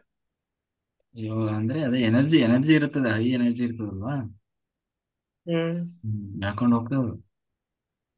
ಹ್ಮ್ ಹ್ಮ್ ಒಮ್ಮ 10-11 ಗಂಟೆಗೆ ಶುರು ಮಾಡ್ತಾರೆ ಯೋಗ, ನಿದ್ರೆ ಇನ್ನು. ಎಲ್ಲಾರಿಗೂ 3ನೇ ಮಂಡಲ್ ಮಾಡಾದೆ ಒಂದ್ ಕೂಡಲೇ ಎಲ್ಲಾರಿಗೂ ಆಶ್ಚರ್ಯ ಆಗಿಬಿಟ್ಟಿತ್ರಿ. ಅಷ್ಟೇ ನೀವು ತೋರಿಸ್ಬೇಕು ಏನು. ಒಂದ್ ದಿವ್ಸ ಬೆಳತಾಗ ಕೊಡೋದ್ ರಗಡೆ ಹಿಡಿತೈತಿ. 3 ಮಂಡಲ ಹತ್ ಕೇಳದ್ರಿ ಎಲ್ಲಾರು ಬಂದಾರ. ಅವ್ರಿಗೇನು ಹೇಳಿಕ್ಕೆ ಹೋಗುದಿಲ್ಲ. ಯಾರು ಒಬ್ರು ಹೇಳ್ರಿ ಕೇಳ್ತಿರ್ತಾರ. ಅವ್ರ ಹೇಳಕ್ ಹೋಗುದಿಲ್ರಿ, ಯಾಕಂದ್ರ ಮೊದಲ ಅವ್ರ ಅಲ್ಲಿ ಗಾಬರಿ ಆಗ್ತಾರತ್ತಂತ. ಇದೇ ಇದೇ ಹೊಡ್ಕೊಂಡ್ ಬಿಡ್ತಾರಲ್ಲ. ಈಗೇನು 3ನೇ ಮಂಡಲ್ ಮುಗಿತಂದ್ರನು ಸಹಿತ ಇನ್ನೇನ್ ಬಿಡಾಕ್ ಆಗುದಿಲ್ಲ ನೋಡ್ರಿ, ರೂಢಿ ಬಿದ್ದ್ ಬಿಡ್ತ್ರಿ. ಹ್ಮ್ ಇನ್ನೇನ್ ಹಾಸಿಗೆ ಮ್ಯಾಲ ಹೋಗಾಕ ಆಗಿಲ್ರಿ, ಕುರ್ಚಿನ ಹಾಸಿಗೆ ಆಗ್ಬಿಟ್ಟಿ. ಚಲೋ ಅನಿಸೈತಿ, ಅದ್ರಿಂದ ಎಲ್ಲಾದ್ರಿಂದ ಚಲೋ ಅನಿಸೈತ್ರಿ. ಬೇರೆ ಮಾಸ್ಟರ್ಸ್ ಏನ್ ಹೇಳ್ತೀರಿ? ಏನ್ ನಿಮ್ಮ ಅಭಿಪ್ರಾಯ? ಹ್ಮ್ ಇನ್ನು ಮಾಡ್ಬೇಕು ಅನ್ಕೊಂಡಿರ್ತಾರಲ್ವಾ, ಅವ್ರಿಗೆ ಏನ್ ಹೇಳ್ತೀರಿ? ಮಾಡಕ್ ಆಗಲ್ಲ ಅಂತ ಇರ್ತಾರಲ್ವಾ? ಅವ್ರಿಗೆ ಮಾಡ್ರಿ, ಚಲೋ ಐತತ್ ಹೇಳ್ತೇನ್ರಲ್ಲ. ಹ್ಮ್ ಯಾರ್ ಗುಡಾಕೇಶ್ ಮಾಡ್ರಿ ಅಂತ ಹೇಳದನ್ರಿ. ಅಲ್ಲಿ ಗುಡಾಕೇಶ್ ಅಂದ್ರ ಏನ್ ಗೊತ್ತಿಲ್ರಿ ಒಂದ್ ತೊಡೆ ಮಂದಿಗೆ. ಹ್ಮ್ ಗುಡಾಕೇಶ್ ಮಾಡ್ರಿ, ಅದ್ರಿಂದ ಬಾಳ ಒಳ್ಳೇದಾಗ್ತೈತಿ. ಎಲ್ಲಾ ಸಮಸ್ಯೆಗಳಿಂದ ಹೊರಗ್ ಬರ್ತೀರಿ ಅಂತ ಹೇಳಿ ಎಲ್ಲಾರ್ಗು ಹೇಳೇನ್ರಿ. ನಾವಂತೂ ಮಾಡಿ ಹತ್ರಾಗಿಂದ ಹೊರಗ್ ಬಂದೇವಿ ಈಗಾಗಲೇ. ಚಲೋ ಅನ್ಸೈತ್ರಿ ನಮ್ಗ. ಆರೋಗ್ಯದಿಂದ ಅಗದಿ ಆರೋಗ್ಯ ಚಲೋ ಆಗೈತ್ರಿ. ಮನಿ ಸಮಸ್ಯೆಗಳೆಲ್ಲ ಬಗೆಹರ್ತಾವು. ಯಾವ್ದು ಒಂದು ಉಳ್ದ ಇಲ್ರಿ 3ನೇ ಗುಡಾಕೇಶ್ಕಂದ್ರ. ಒಟ್ಟು ನಿದ್ದಿ ಒಂದು ಪ್ರಾಬ್ಲಮ್ ಐತ್ರಿ.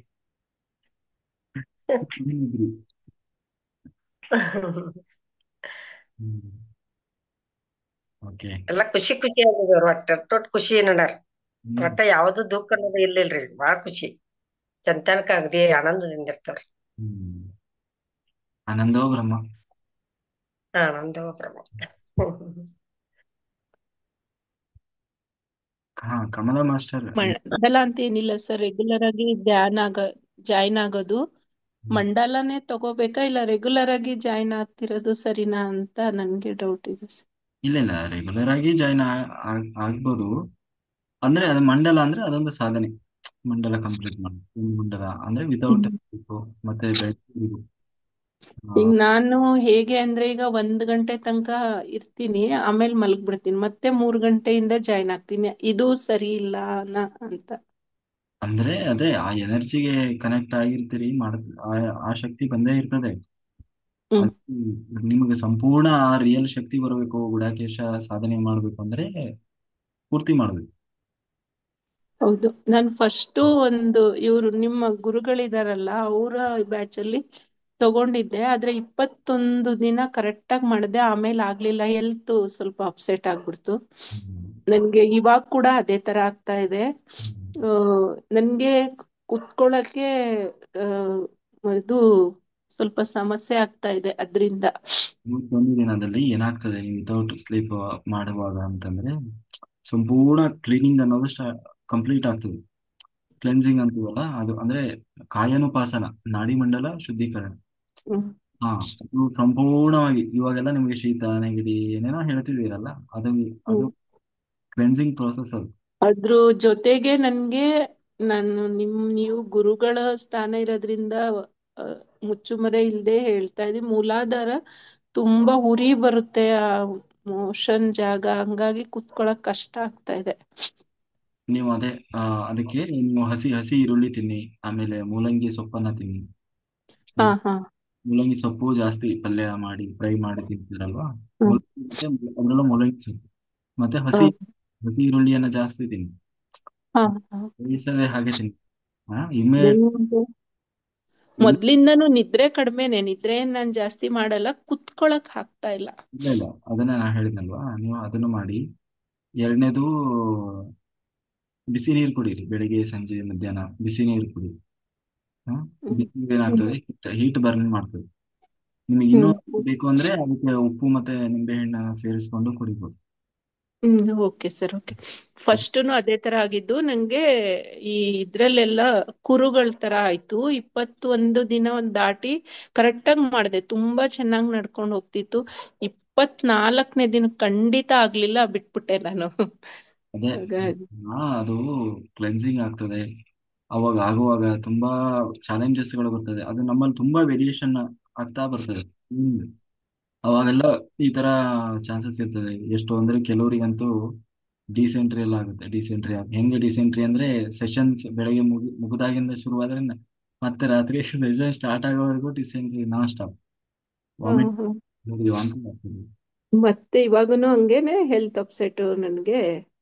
ಇಲ್ಲ ಇಲ್ಲ, ಅದು ಕ್ಲೀನಿಂಗ್ ಆಗ್ತಾ ಇದೆ, ಆಗುವಾಗ ಅದೇ ತರ ಆಗ್ತದೆ. ಬಟ್ ಏನಾದ್ರೂ ಬಿಡಬಾರ್ದು, ಫೈಟ್ ಮಾಡಬೇಕು. ಆಮೇಲೆ ಓಕೆ ನೀವು ಸರ್, ಯೂಸ್ ಮಾಡಿ, ನೀವು ಇಮಿಡಿಯೇಟ್ ಆಗಿ ಹಸಿ ಈರುಳ್ಳಿ ಮತ್ತೆ ಮೂಲಂಗಿ ಸೊಪ್ಪು ಜಾಸ್ತಿ ಯೂಸ್ ಮಾಡಿ. ಗೊತ್ತು.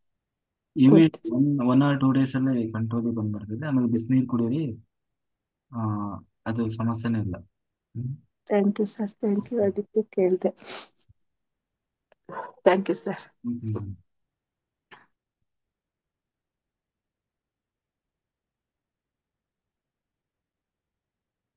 ಹ್ಮ್. ಓಕೆ ಮಾಸ್ಟರ್ಸ್, ನಾವೀಗ ಎಲ್ಲರೂ ಆ, ಸಂಕಲ್ಪ ಮಾಡೋಣ. ಎಲ್ಲರೂ ನೀರು ಇಟ್ಕೊಳ್ಳಿ, ಆಮೇಲೆ ಓಪನ್ ಐ ಮೆಡಿಟೇಷನ್ಗೆ ದೀಪ ಇಟ್ಕೊಳ್ರಿ. ಎಲ್ಲರೂ ಒಂದು ತಾಮ್ರದ ಆ, ಲೋಟನೋ ಅಥವಾ ಯಾವುದ್ರಲ್ಲೂ. ಆ,